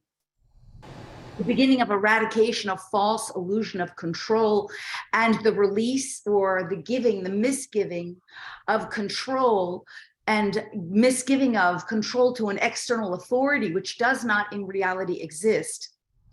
At this time, the one who was speaking went off and traveled and traversed the country rather than being in lockdown. At this time, the one who was speaking in demonstration, as one who has awakened such a large degree of the dormant DNA for so many years, This time, this one stood in the presence of at least 4 at one time who actively engaged with the experience of COVID and remained immune and impervious as demonstration for humanity that those who exist on Earth are 100% immune and impervious with their consent as they awaken that within the DNA, for those codes exist there. At times, various times, this one who speaks here now has held gatherings such as the ones which will be held in San Diego, where the registration on the Institute of Heart Math of the Schumann's resonance was spiked while her unique group meditated and did collective healing. Twice now, once in Arkansas, this was registered, the highest frequency on the whole of Earth during the week of the retreat that was held by this one speaking now. Furthermore, in a secondary place known as Stuart, Florida, during the week of her retreat, where a group was gathered in meditation, healing, and activations, oh, it was that the Schumann's resonance spiked in that area of Florida, that the entire resonance of Florida was raised for one weekend. These things are possible now for all humans gathering and more, so much more. For example, the DNA activations, which are being done more and more regularly. These groups where we have done these activations, this one here, along with many groups, hundreds on webinars, activating dormant DNA together. After a series of these, it was in your year of 2019 registered that the DNA had discovered that your science community, your scientific community had discovered that the DNA had 4 additional codes. You see, because it is now known, it is known by many light workers like the ones who are gathered here tonight, that when we work with the non-physical and bring in that which was formerly unknown in the physical world into the physical world, when we do it with faith, which is not the absence of knowing, but rather the willingness to know what is yet unseen, the willingness to know what has yet been unknown by the collective, so to speak, by the humans, by the physicality that you exist in, that act of faith, by working with the non-physical and anchoring things into the physical, this is when it is landed in physicality. This is when the physicality will register it. And this is what will be going on at Portal to Ascension in April and again in Glastonbury. And we recognize you and we are willing to participate with you. Thank you. Thank you. Matt, this is the collective we're working with. So kind of just took over, but anyway, I hope that it's all helpful. I just wanted to know, all I thought I was going to share about was the agenda of delight, and that just really came through there. There's strong. If there's more, we've got time. So is there something else that? Oh yeah, let's ask, because I did sort of try to pull myself away because it's very strong. So this collective group is quite strong, you see. There are many willing hearts and open hearts. And what we would like to share here with you now, since the invitation has been opened, is that the key things to remember for humanity at this time, as has been stated, is number one, to recognize that there is indeed an agenda of light. Everything else is distraction, which is part of the agenda of the light, of course, to provide ample opportunity for all to experience that which they choose and desire. Recognize that everything that you place your awareness upon is a choice. And everything that you are not choosing now, it is time to recognize, and this in the consciousness of the one who speaks, simply swipe left if you are not interested any longer, and swipe right when you are. Recognize it can be that simple. No, thank you, not interested. Yes, please, more of that. Begin to align with that which you desire, with that which brings you joy, for you have known this all along as well. Now let us offer one more piece here, actually two. It has been mentioned already about the DNA, and this too is a very powerful and potent piece of your own your own activating potential within you, for no one could ever take your DNA from you, much as they may try, much as they may invoke you with great fear and attempts to harness it through your nose or some other form. This is irrelevant. No one can steal your DNA. And this is your most powerful tool, in a sense, other than one other piece. And that is, may you all take a guess in your mind at this moment, most of you know already, through your multidimensional heart. You see, so many are still operating through the brain. And we are not saying that that is not a wonderful tool. We are not saying, or nor would we ever suggest that you should give up access to your brain. Nothing could be further from the truth. But rather, what we are suggesting is that you must begin to utilize that chakra center through the multidimensional heart space. When the multidimensional heart space is opened, you will access portals beyond portals beyond portals. For in truth, this is your portal to the higher realm. You understand that the green color in this chakra center indicates your connection with the physical earth you walk upon. And the magenta color in this heart center indicates your portal ascension, your awakening into the higher dimensional realms, where you already exist in consciousness, where you simply begin to unify with more of your multidimensional aspects, the aspects of your own consciousness where you are already united with them. And this is why so many of you resonate as starseed, you see. For those of you who see and perceive yourselves as starseed, while indeed, of course, it is so, you have already accessed and awakened the multidimensional aspect of yourselves where you are starseed. And so it is also true where many of you resonate as angelic in form. This is true. Ascended master in form, for example. You exist through your own multidimensional heart space as those beings and those aspects too. And while they are individual aspects with their own unique identification, at the same time, they are part of each and every one of you as a collective. You see, you are all collectives in a sense, awakening to that multidimensional aspect that you exist within. All of it, of course, as always, is frequency-based. As you continue to awaken and activate the dormant DNA, which is within you, your unique signature, that is not unique to anyone else or anything else. As you continue to awaken and activate this within you, you will have more and more access to your multidimensional nature as well. This is evident, and all of this is part of the agenda of the light. And we would suggest here now that you continue to affirm your choice to align with the agenda of the light. Of course, it is always your choice. We will add this last piece here now to recognize that there are multiple agendas on the planet, and many of you, of course, know this and are awakened to it. But know with your discernment which agenda you are aligning with. For part of the agenda of the light, as was stated earlier, is to continue to allow all beings to choose which agenda they will align with. So, of course, needless to say, you understand there is and has been an agenda of the dark. And the agenda of the dark is simple. It is to extinguish the light. That is simple. To usurp the free will choice of others, and in so doing, do so in secrecy and conspiracy, secrecy and privacy, secrecy, without one knowing that there is an attempt to usurp free will choice. That is the agenda of the dark. Then, of course, as has been stated, there is an agenda of the light.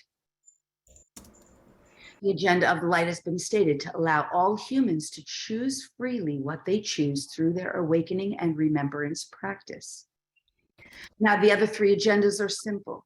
There's the agenda of the service to self, which is large and has been the primary agenda on Earth for quite some time in terms of numbers of humans. More and more are shifting this now to the agenda of the greater good.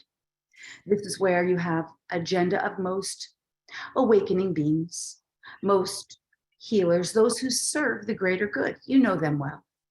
And even many, many public figures who perceive themselves to be doing great good works, and they are indeed.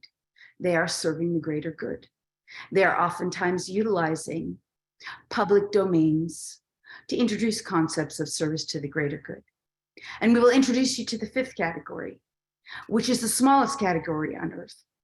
And these are those that serve the balance The ones who serve the balance work equally with the dark and the light. They are simply here to continue the balance of the game of duality. There is no wrongness or rightness in any of these agendas, for you understand that ultimately all agendas are within the agenda of the light. It is simply there for you all to choose with your own free will choice, with your own consciousness, and to have the discernment to know the difference. We hope this has been helpful to you. At this time, we will give our gratitude for our opportunity to participate.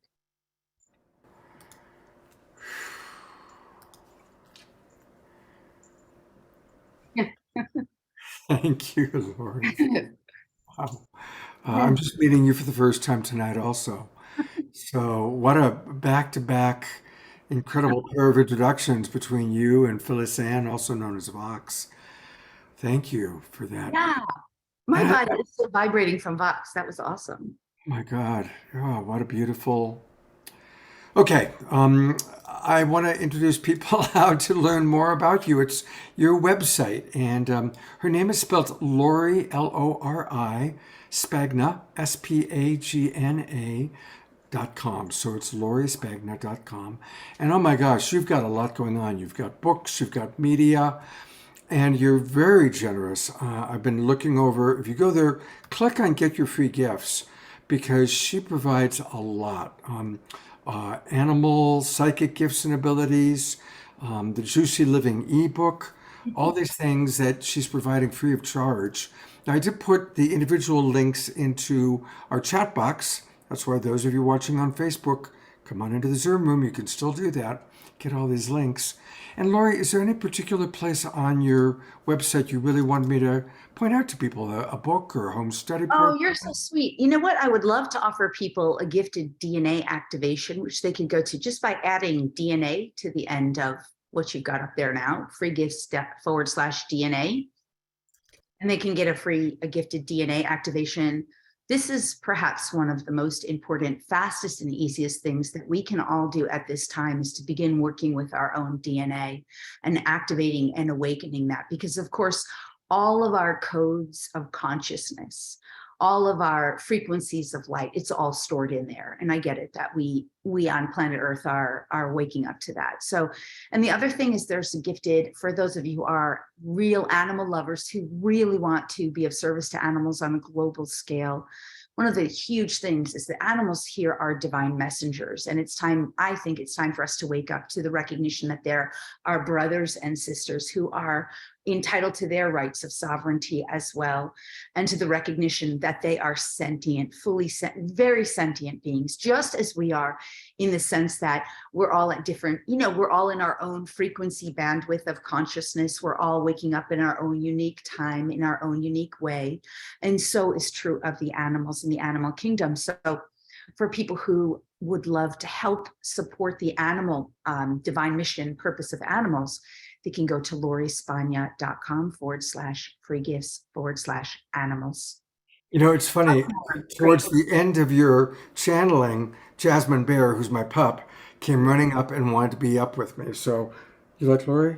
Yeah. Oh my God. Yes, What a it's there. sweetheart. Okay. What an angel.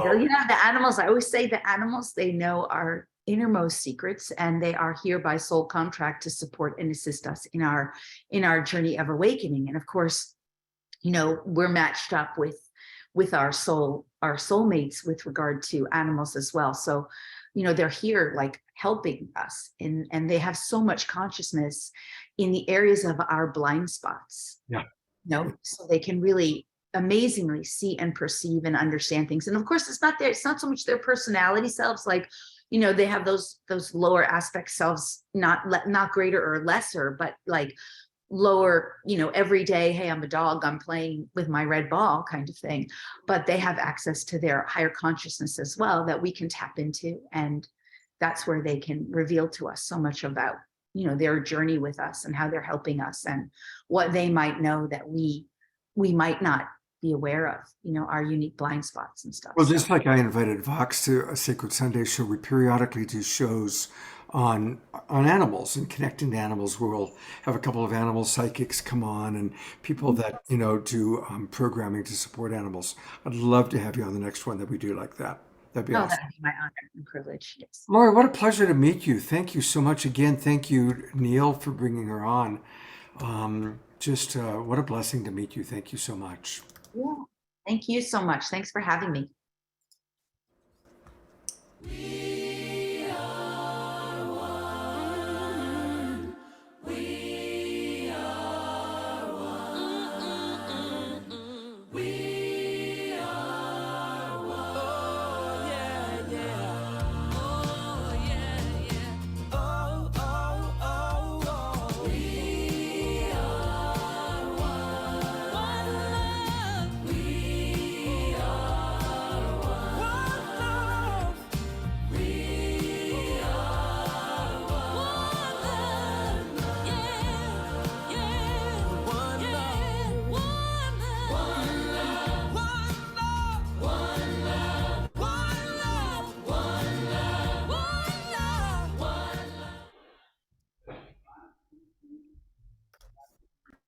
Hey, everybody, we are One Love. And a big thanks to Jay Mayer, who produces videos for us like that.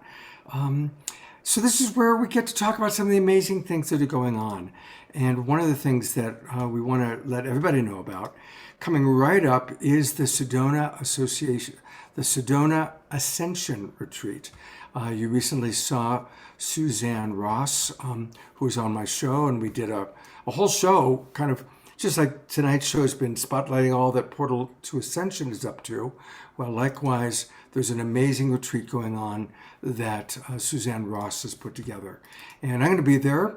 Neil's going to be there. A lot of our favorite people are going to be there. Alan Steinfeld is going to be there. And it's coming right up here in Sedona, March 17th to the 19th.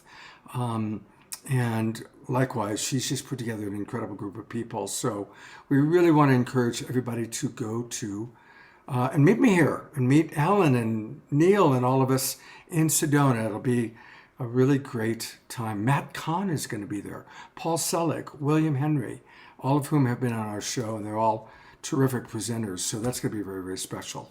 And I really want to encourage that. You know, speaking of Jay Mayer, did you want to say something, Alan?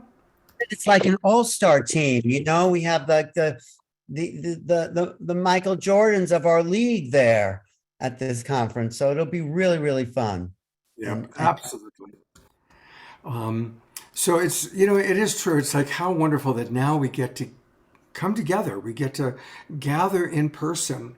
And I will continue to do my best with, obviously through the Awakening World. For those of you, I understand some of you can't. Certainly, I can't even go to all of these things. So, you know, for the ones that people can't go to, that's why we have, you know, shows like New Realities TV and Portal to Ascension and The Awakening World, where we can bring you these presenters and these speakers. But boy, to the degree that we can get together in person, let's do it. And speaking of getting together in person, here's the thing happening right after Sedona, 2 weeks after Sedona. Greetings, this is Antoinette Roots Data and Pato Bantan. Just want to sit there and give you guys a message about a special event that's coming up at the end of this month called the LA Convergence at the Wisdom. Now, if you don't know anything about what this convergence is, during the past 10 years, Pato and I have been working with Ben Bowler, who's the president and founder of Unity Earth. But before it was called Unity Earth, it actually started as U-Day Unite back in Thailand in 2012. So some of you guys who know, who's been following our ministry, know that we've been to Thailand. We also went to Israel, Palestine, Jordan, Ethiopia, Varanasi, India, the Convergence in Toronto, in Crestone, the Parliament to World Religion, and also the New York Convergence. Now, these events that have been taking place around the world have been with religious leaders and inspirational leaders from around the globe. Yes, so it's going to be at the Wisdom LA. If you haven't been to the Wisdom before, you need to come and check it out. It's 360-degree panoramic 3D immersive experience, and it is absolutely beautiful. We've got some amazing artists too. Who we got there, Antoinette? Well, of course, we got Pato Bantan. When's the last time you played in LA, Pato? It's been a while. We also have the beautiful voice of Kristen Hoffman. She's been on many events with us before, and if you haven't heard her sing, She sings like a butterfly. She sings like she has a voice of an angel. We also have Lila June, who's also a social activist and a performer and a singer and a rapper. So you're gonna enjoy her performance, as well as Sri Ram Ka and Master Lady Kira Ra. This is someone we haven't seen before. This is gonna be new and exciting for us to be able to witness. We also have the Root Starter Collective, which is, for those of you guys who have not seen my show, this is going to be very new and very exciting, as I'm going to be featuring Empress Akua and Nichelle Monroe, who I've done many things with before in the past. And we also have Keishi Chai and the Pure Dancers, along with Pookie Lee, Bob Baker, and Rhiannon Catalyst and the Catalyst Culture Labs. And also a 360 immersive experience by Bella Gaia.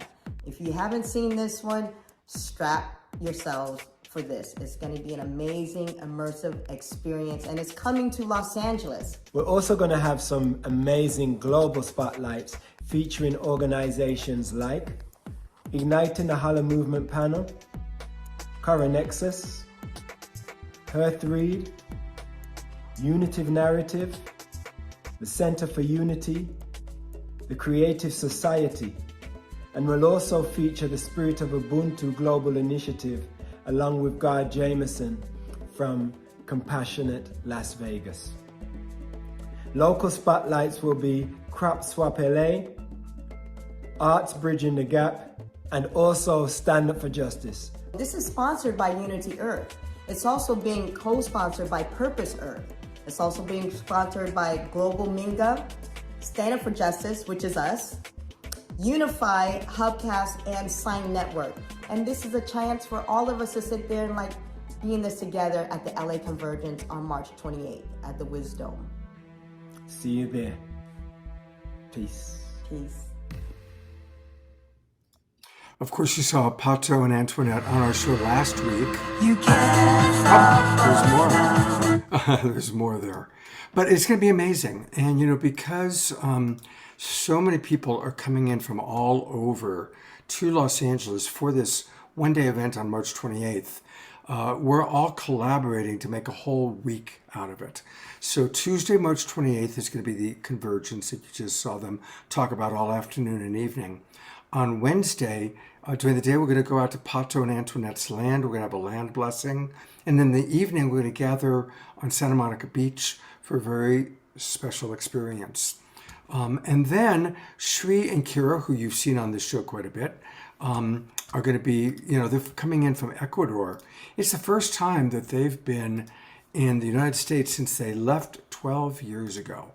And so on Tuesday and Wednesday, we're going to, of course, see Pato and Antoinette, who you just saw right there. And then Sri and Kira are going to lead a whole series of experiences. They're bringing one of their leading shaman from Ecuador, and there's going to be a whole series of experiences that we're all kind of working on designing together. And we're turning it into a global peace tribe retreat. There's going to be music with some of our favorite Los Angeles musical artists, hoping that Larisa can join us. Bob and Pookie Lee, you've seen them on the show. They're going to be there. They're going to play music. And Omashar will be with us live.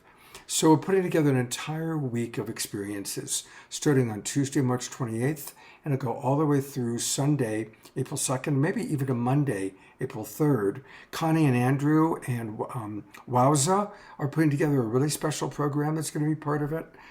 There's a lot happening that week. So now is the time to imagine coming to LA. This week, we're going to pull the trigger on a large house, similar to what we did when we had our Global Peace Tribe retreat in Sedona. We'll have a large house that many of us will stay in, somewhere in the West LA area. So again, if you're interested, let me know. We're putting together all the details, and we'll send out an email to all the people on our Global Peace Tribe retreat email, or our Global Peace Tribe email list. So again, if you haven't joined the Global Peace Tribe yet, do so now. Go to globalpeacetribe.com, globalpeacetribe.com, and register. Get the links to all of our shows, get on our email list so that we can follow up with you. I'll share a little bit about our upcoming shows towards the end, at the very end of the show. But I'm really excited about all of these things that we're doing, to be honest. We're also going to do a little bit of light touch at the retreat and also a little bit of light touch tonight. But before any of that, Neil is an amazing producer, and we've all been enjoying the incredible things he's produced. Hundreds, I think I heard him say thousands of programs through Portal to Ascension. But he's also a brilliant spoken word artist. And I would love to turn it over to Neil because his spoken word is always very, very powerful. So take it away, brother. Thank you so much, brother. All right, everybody. We're going to go on a journey together. And what I've been doing lately is I've been combining some music background to some of my poetry. So the last poem that I'm going to do is going to have some music, but there's going to be 3 a cappella. So there's 4 altogether. So I kind of want to just lay out the journey that we're going to take together.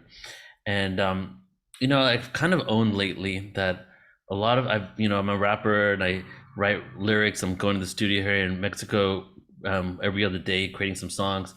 And I've tried to cultivate this joyous rap kind of stuff, but I realized a lot of my stuff is very dark, but it's not dark in the way that we look at evil. I kind of spoke on this a little earlier, or darkness is in bad. Darkness is in the depths of space, like the infinite black hole and the shadow world that we go within in order to remember who we truly are. So the darkness that we're going to be experiencing is the darkness that teaches us the beauty of the light, right? Something I love to say, which is that the most unconditional thing that the light ever did was allow the darkness to exist within it. The most unconditional thing the light ever did was allow the darkness to exist within it. The singularity burst into countless possibilities.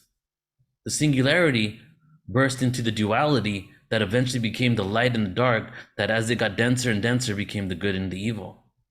Do you think the singularity judges one part of itself over the other?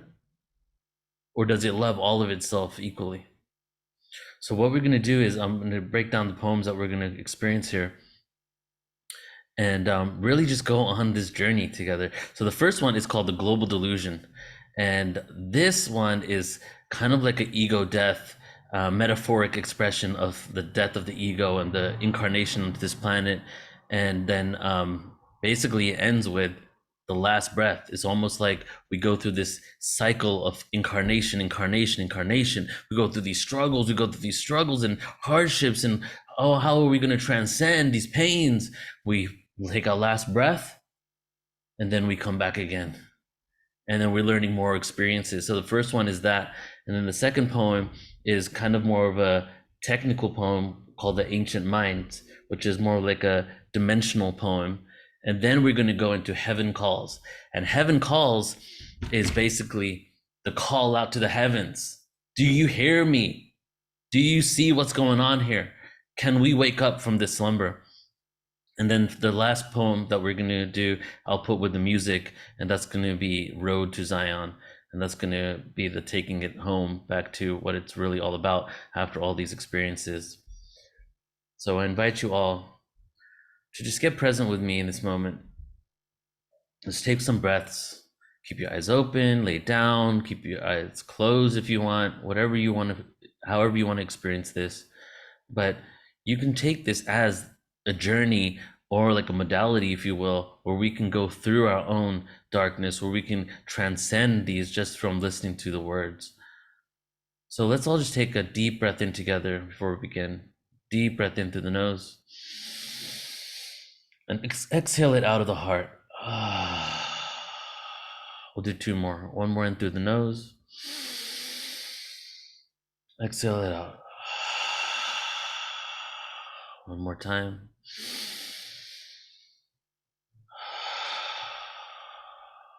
The global delusion. A dark and delirious mind. Delusional inside. 2 voices that oppose each other. A conscious reminder to ease the mind. It's okay, Neil. It's okay to think. Let the mind wander. Let the villages get plundered. Devastation of the external. While inside there exists lightning and thunder. Faster than the speed of thought. I'm tired now to have continuously fought against myself for my entire life. The same rhetoric pushed down my side, a thorn in my own side. Just one of the many timelines in my soul's existence I will climb. Climbing higher, growing lighter. The fear of death. But this one is a fighter.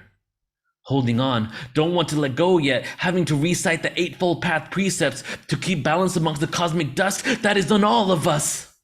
I gave up and then I remembered to take control of the linearity of minutes and hours. I devour worlds and spit out universes with the words that I speak, casting spells from the tongue, the last human since the beginning of creation.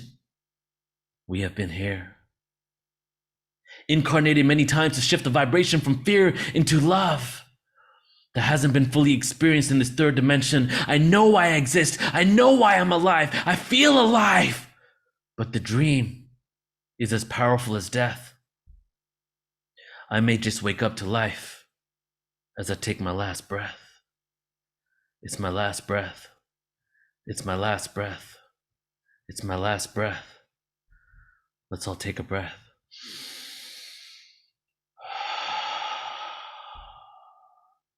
From ancient minds, primitive minds involved into a sentient grind, purposeful drive, combat with hands to pry, it's never a straight line. Find a pathway back to the central mind, stairway to heaven riddled with signs, inform us to turn left or right, tunnel vision and peripheral sight. I was told to follow the white light. Upwards I climb, a dimensional incline.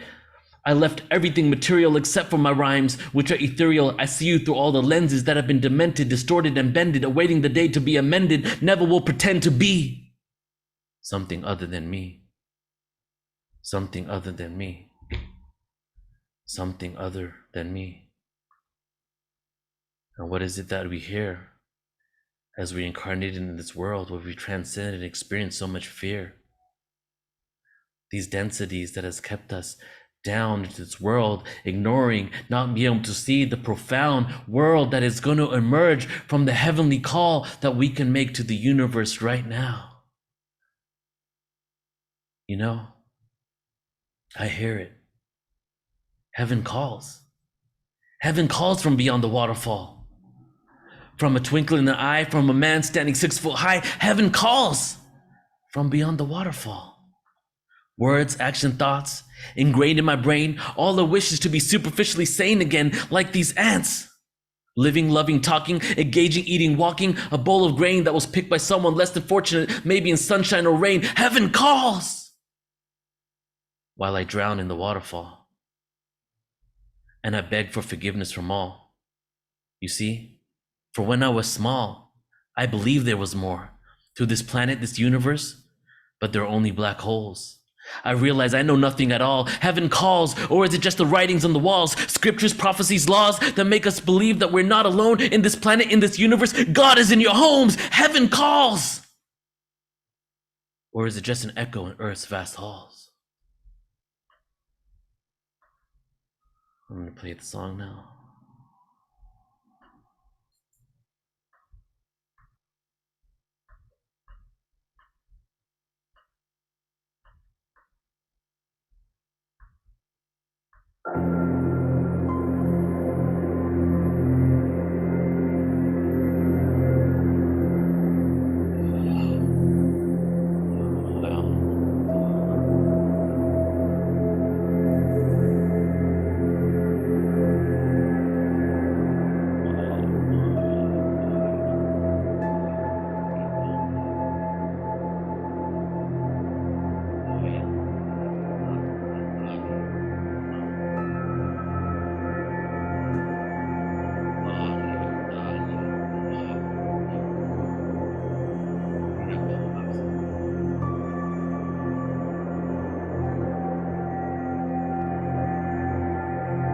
World of calamity, with organized piety making people drop to it.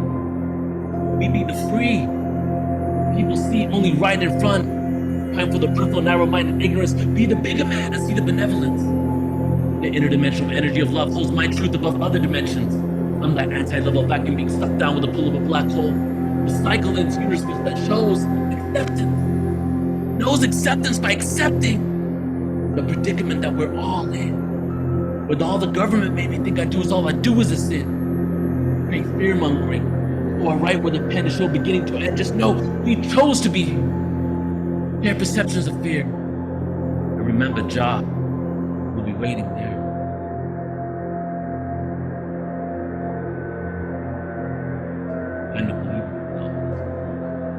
forget monetary wealth. We concentrate on your health. I felt lost, stones pelt, my body was bloody, judgment by those who say they love me. But what does love mean? Within these lower frequencies of emotions causing mental erosions, I'm frozen in a rapidly moving time with holes in the heavens, flow of energy from realms of divine. Yes. Yes. Yes. These beings, they think that we're under the guide to receive lessons of ascension. The gods we show, the biblical portrayal of Jesus and pagan rituals, the deities who we worship and bow, ask for forgiveness, and how can we reach the kingdom of heaven? Away from ourselves, looking externally for personified God, indemnified souls of the old ancestry of the duality of friends. Oh, know this, the energy level will persist. The New World Order doesn't matter one bit. No one world without singularity. Physical perception manifests in realms of spirituality. No order, pure anarchy to set all of humanity in 13 different third-dimensional planetary systems free! Follow me. We will all transcend. We will ascend. To the fourth density.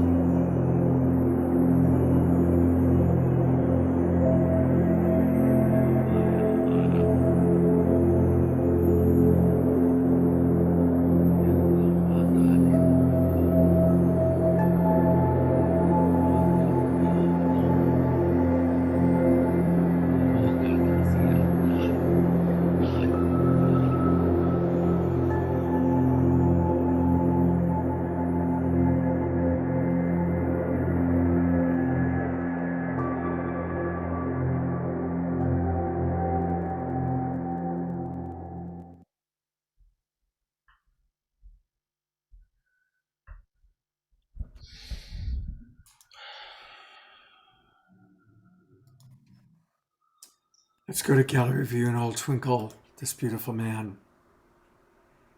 Also just total, such pure channeling, Neil. Neil, is there a place where we can get recordings of your spoken word? I just released my first track on Spotify. It's called The Anunnaki. It's about the story of the Anunnaki. It's a rap song. And my spoken word album is going to come releasing on Spotify in 2 weeks. And I have like 5 different tracks with Tariq Bibi. Him and I are living right next door to each other in Mexico. So, oh, wow. Yeah, we're creating music. And we got a divine masculine track, like a tantric kind of track. We have a sacred sexuality track coming out, and then a few other ones. And all of that's going to be on Spotify. You can check it out at MC Resonance is my MC name. MC Resonance. You know, put that link into the chat box for us, please. And as soon as you have your album out, let's have you come on so we can let everybody know about it, especially because we love it as well. Let's do it. Yeah, I went on Fiverr and I hired a classical musician, piano, violin, and I gave him all my tracks. So the whole album is actually spoken word with classical instruments. Pretty awesome. Wow, that's gonna be beautiful. All right, well, I'm going to bring all your friends that are still with us, and we're going to take one more look at all the things that Portal to Ascension is doing. And imagine the chance to be able to be with all these people that are going to be at these events. And the first one, of course, is the San Diego event. And so I'm going to go to where you can get tickets. So again, you find everything, go to portaltoascension.org, or the tickets are at ascensionconference.com. Now, you said that the tickets are going to go up in price tomorrow. I think you probably timed it so that people, if they get tickets today, get a break. So tell us about that. Well, actually, the early bird ended 3 days ago, and I changed it to the 6th because of this event. So I extended it for everybody. Beautiful. Thank you. Yeah. Mm-hmm. Can I say something about the events? Is that all right? About Neil's events? Yeah. Of course. Go for it, Laura. One of the biggest things from doing this work now for, like over 20 years now that I've been hearing like for so long is how, and we definitely saw it like during 2020, 2021, even into 2022, is how people have felt like they couldn't find their own tribe and their own community. And what I love about Neil's events, about the Portal to Ascension events, is it's a place to find community. Yes, you learn so much. Yes, people get like amazing activations, downloads. They elevate their frequency, their vibe, their consciousness, like attendees so quickly at an accelerated path, at an accelerated pace. And yes, they get so much like information and knowledge and wisdom that's just not available in very many places at all. But really, it's so community oriented. That's really, and so if you're one of those people out there who feels like, you're around a lot of density, I hear that all the time. This is an event to come to, because you get, not only do you get so close up front and close with speakers and healers and other people who have been on the journey for a long time, but you'll meet so many, fellow family members, soul family tribe, and you'll make friends for life. It's just a wonderful gathering of community. Beautiful. Thank you so much. Laurie. Yeah. I'm going to clip that one over and over and over. It's really one of the nicest things, like I've been to conferences and I love the conferences that I go to, and I always find community, but yours is so unique that way. It is so heart-centered. Yeah. It's in the sense of really bringing people together where everybody feels welcome, included, everybody recognizes. I can't speak for other people, but it's that vibe is there where everybody recognizes their own inherent value and worth simply because they're there, because they exist. They don't have to like prove themselves or, have like, it's just they show up and everybody feels like that welcome, included. Accepted for being who they are. Acceptance, Yeah. Yes. I think it's you create that. You do create that. Well, like divide and conquer has been the name of the delusional game, right? And the only way to bring harmony to divide and conquer is the contrast of it, which is unity and collaboration. And that's why we're all like coming together more than ever now, because like a lot of us were even kind of lost in that matrix for some time. And now we're realizing, wow, the world needs to shift. This is not serving us. This is actually very toxic for all of us. And people are getting hurt and even dying from the way that we've created this reality, right? And we take responsibility for that. The only way to shift it, those that claim to have power, even though they're also reflections of us, have used the energy of exclusion with the same awareness that we have. The energy of inclusion is much more harmonic of a frequency than of that of exclusion. And that's what, I feel is like the foundation for the events we create. Yeah. And can I say one other thing, since it's right after that Pluto shifts, that Pluto that we were talking about, the thing that's really significant about the Pluto shift, among so many things, is that it's the shifting of the old regime was born when Pluto was in the house of Leo, which represents the ultimate narcissist. And also that people born during that time they came into the awareness, like in order to survive, because they were coming out of this like old dark, service to self reality. In order for them to survive, they had to take care of themselves.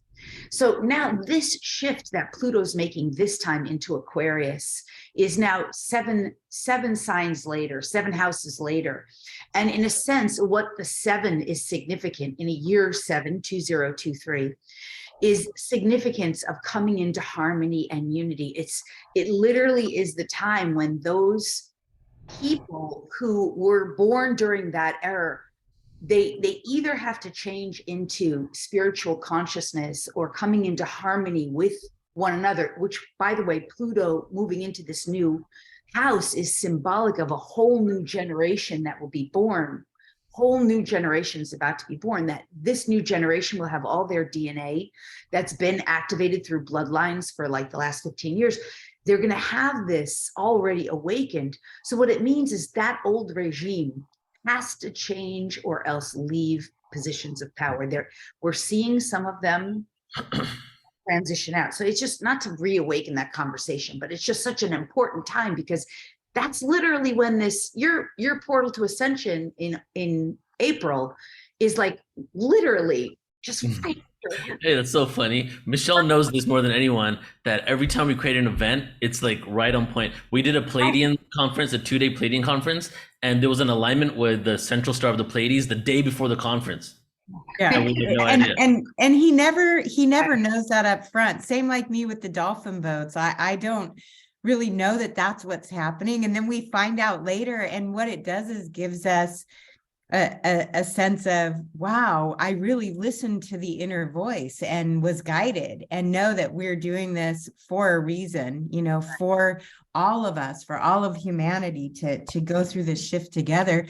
And I have to say, you know, meeting Neil and seeing what Neil has done and the way Neil has brought all of us together has been so uplifting, because he's really giving others permission to embody unity consciousness. And Scott, you do that as well.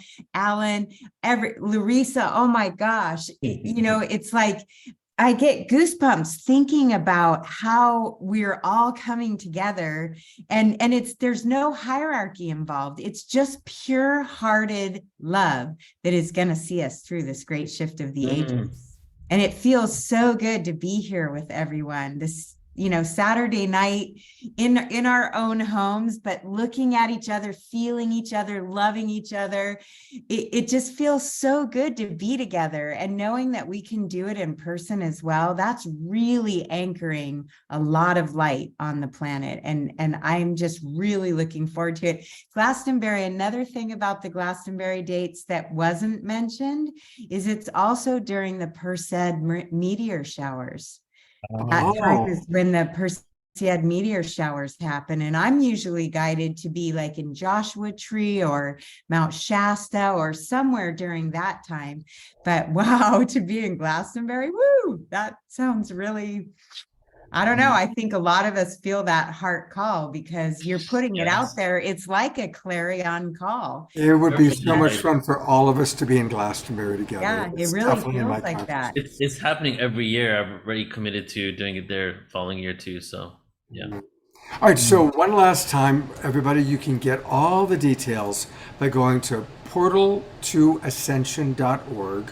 And then for the things we've been talking about, just click where it says in-person conferences and tours. So there's San Diego in April, Glastonbury in August, and we have not talked about Egypt yet. So Neil, tell us a little bit about Egypt in September. I would love Alan to jump in here and start it off. Egypt is the mother of spirituality and Western civilization. It all goes back to Mother Egypt, which goes back to Atlantis, which is the beginning of our incarnational experience here as beings. So we're journeying back to these stargates. These are stargates that were left as markers in time and space. So we are going to be in these ancient temples, and it's going to culminate in the King's Chamber of the Great Pyramid, which is a dimensional doorway. It's a portal to ascension. If there is one on the planet, it is there. We're going to be up and down the Nile, the Temple of Isis, the Temple of Hathor, Karnak, led by JJ and Desiree Hertog, who've been there over 20 times. In about 10 years ago, they found the tomb of Osiris, which was levels and levels beneath the Giza Plateau. So we're going to do meditations inside the ports of the Sphinx. We're going to do a 4-night cruise on the Nile. We're going to be activated at this time of 2023 as Pluto enters Aquarius, as everything comes online. We're going to be at the source of it all for consciousness evolution. That's my feeling. So, all right, everybody. And you can find that at on Portal to Ascension, or go to EgyptAscensionRetreat.com. And of course, JJ and Desiree are brilliant. You've seen them on this show. Oh my gosh, this is incredible, Neil and Alan, all that you guys have put together.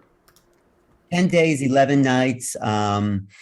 It's epic, you know. I've been to Egypt before, but I remember it was like 30 years ago, but every single moment of that trip has stayed with me from 30 years. So I'm looking forward to revisiting. Yeah, it's gonna be like an initiation. Honestly, like that's why I wanted you to jump in and speak about it, because I'm at a loss for words about the experience that we're cultivating. Every single time I look at it and see what we've come up with, an itinerary, who's showing up there. A lot of like even some presenters and speakers that are going around spreading their awareness to coming there. We have like such an amazing group of people coming. And then the Hertags, not only are they like into actual historical records, right, and a true history, and into the archaeology of humanity, and but also our Ascension teachers. So it's like the perfect balance of all aspects of really looking at Egypt. So I'm just really excited. It's also the beginning of something Alan and I have been talking about for like 3 years, which is starting a tour company, doing tours to ancient sites. So it's the first one we're doing. The following year, we're going to go to like Petra and Malta. So yeah, this is really exciting for us. Yeah, it's another level of this global community and bringing people to sacred sites, but also meeting people in our whole British community is there, ready to welcoming the US community. And it just makes a bigger and bigger family. It's like we become the super organism. That's what we're doing. Michelle, you muted. Muted, unmute. Sorry about that. When everybody is together at these different sites, because I've done this myself as well, and I know Laurie Wheeler has done it, magic happens. There's something that happens when you go to a site like this, and the people who feel the heart call to be there, they just know they have to be there, and it becomes an assignment. It's like the universe is saying your presence is requested or your presence is required, because something in our DNA is aligning with whatever is going on at that time on those particular ley lines. I've experienced it. There's just magic that happens. I mean, in 2012, when 12/21/12 happened, and I heard very clearly that I had to be at Island of the Sun on Lake Titicaca in the morning, but in the evening, I had to take this group to Puma Punka. It was like planes, trains, and automobiles or something to get from one place to the other.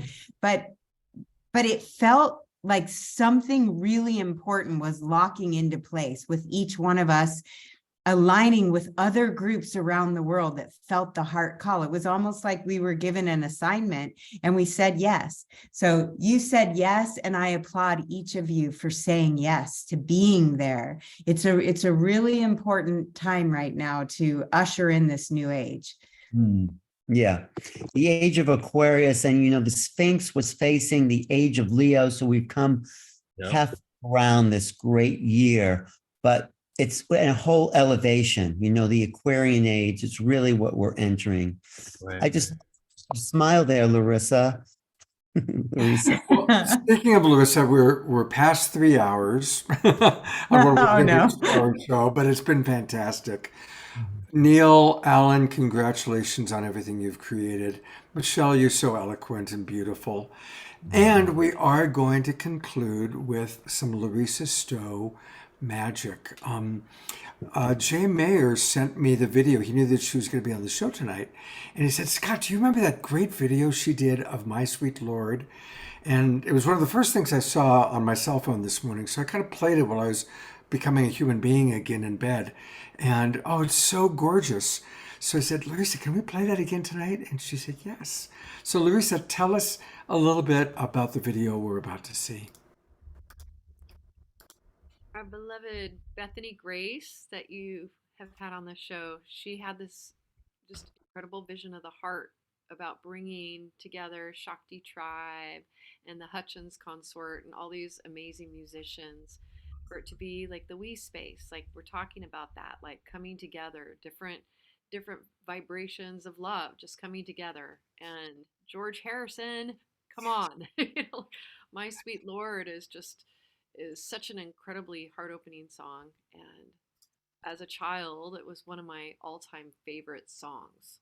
I didn't even know why I was so attracted to the Hare Krishnas and the chanting at the time, but I've come to understand it's always been on the inside of myself. So I just love George Harrison, love this song. It just opens us up so much. All right, well, you did a beautiful job, and I'm really looking forward to sharing it again with our audience. Here we go.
Show you what it takes so long, my love.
wanna show you, Lord, that it won't take long. My Lord, my sweet Lord, my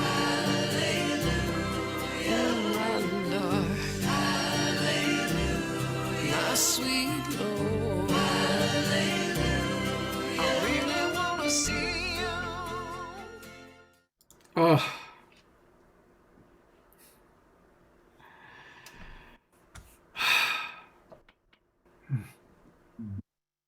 Who's crying? Who cried? Oh my gosh. That is a heart opener. That is the portal to ascension, Larisa. You did it. You just. I have to say we did it, because that wasn't just a me, that was a very big we. a very big we. A lot of people involved in that project. Yeah. And so many people we love. Valerie Romanoff and Benj and, of course, Bethany and, oh my God, Christo. Richard Hardy and Cristo Oh, yeah. But you put something into that, Larisa, I hadn't seen in your other performances. There was something that just opened up in me looking at you there. Yes. Yes. Well, what an amazing global peace tribe, portal to ascension, weevolution, new realities. All the ways that we're coming together, the Ascension radio codes. It's just beautiful how we're all weaving together. And I do want to let people know a little bit about what's coming up. Tomorrow, on the Sacred Sunday show, we're kind of completing this weekend where we've been talking about angels, aliens, and altered states. We have a best-selling author with us, Beth Bell, and she's great. I really enjoyed my pre-interview with her. And then Eostar Kamal is coming back, and we're going to really be talking about microdosing and the do's and don'ts and ways to get elevated that are appropriate and healthy. And then next week, we've got a wonderful show planned. Johanna Beekman, who of course Larisa knows really well, I asked her to do a variation on the song, instead of All You Need Is Love. I'm a strong believer it should be Do Everything with Love. And she created this wonderful song and video for your Global Peace Tribe. And so we're going to do an entire show around that theme. And so next week, it's all about doing everything with love. And we've got some great guests, including Terry Russo, who's in the show right now because she's a nurse representing, the caregivers that do things with love. Of course, Johanna's going to be back with us. Eden Amador, I know she's a good friend of yours, Larisa. She's my co-host next week. Omar Shah will be playing music. Johanna's friend, Sherry Howard. And then two people that I'm staying with in Sedona, Babadez Nichols and Sasha Horain will be with us. All about how we can do everything with love. Oh, and Scarlett Rivera. Now, many of you know her as an amazing musical artist who played with Bob Dylan, but she's also an animal activist. So we're going to really be looking at all the different aspects of life and how to do things with love. So that's next weekend. I'm losing my voice. Thank you, Neil, Michelle, Larisa, everybody who's watching. I love it. We still have 60 people in the Zoom room with us, and whoever's watching on Facebook. So, Scott, can I take a moment, just 30 seconds real quick, and just say thank you so much, brother, for not only just having allowing us to have the space to just communicate what we're doing, right? But just being you and holding down this space for us.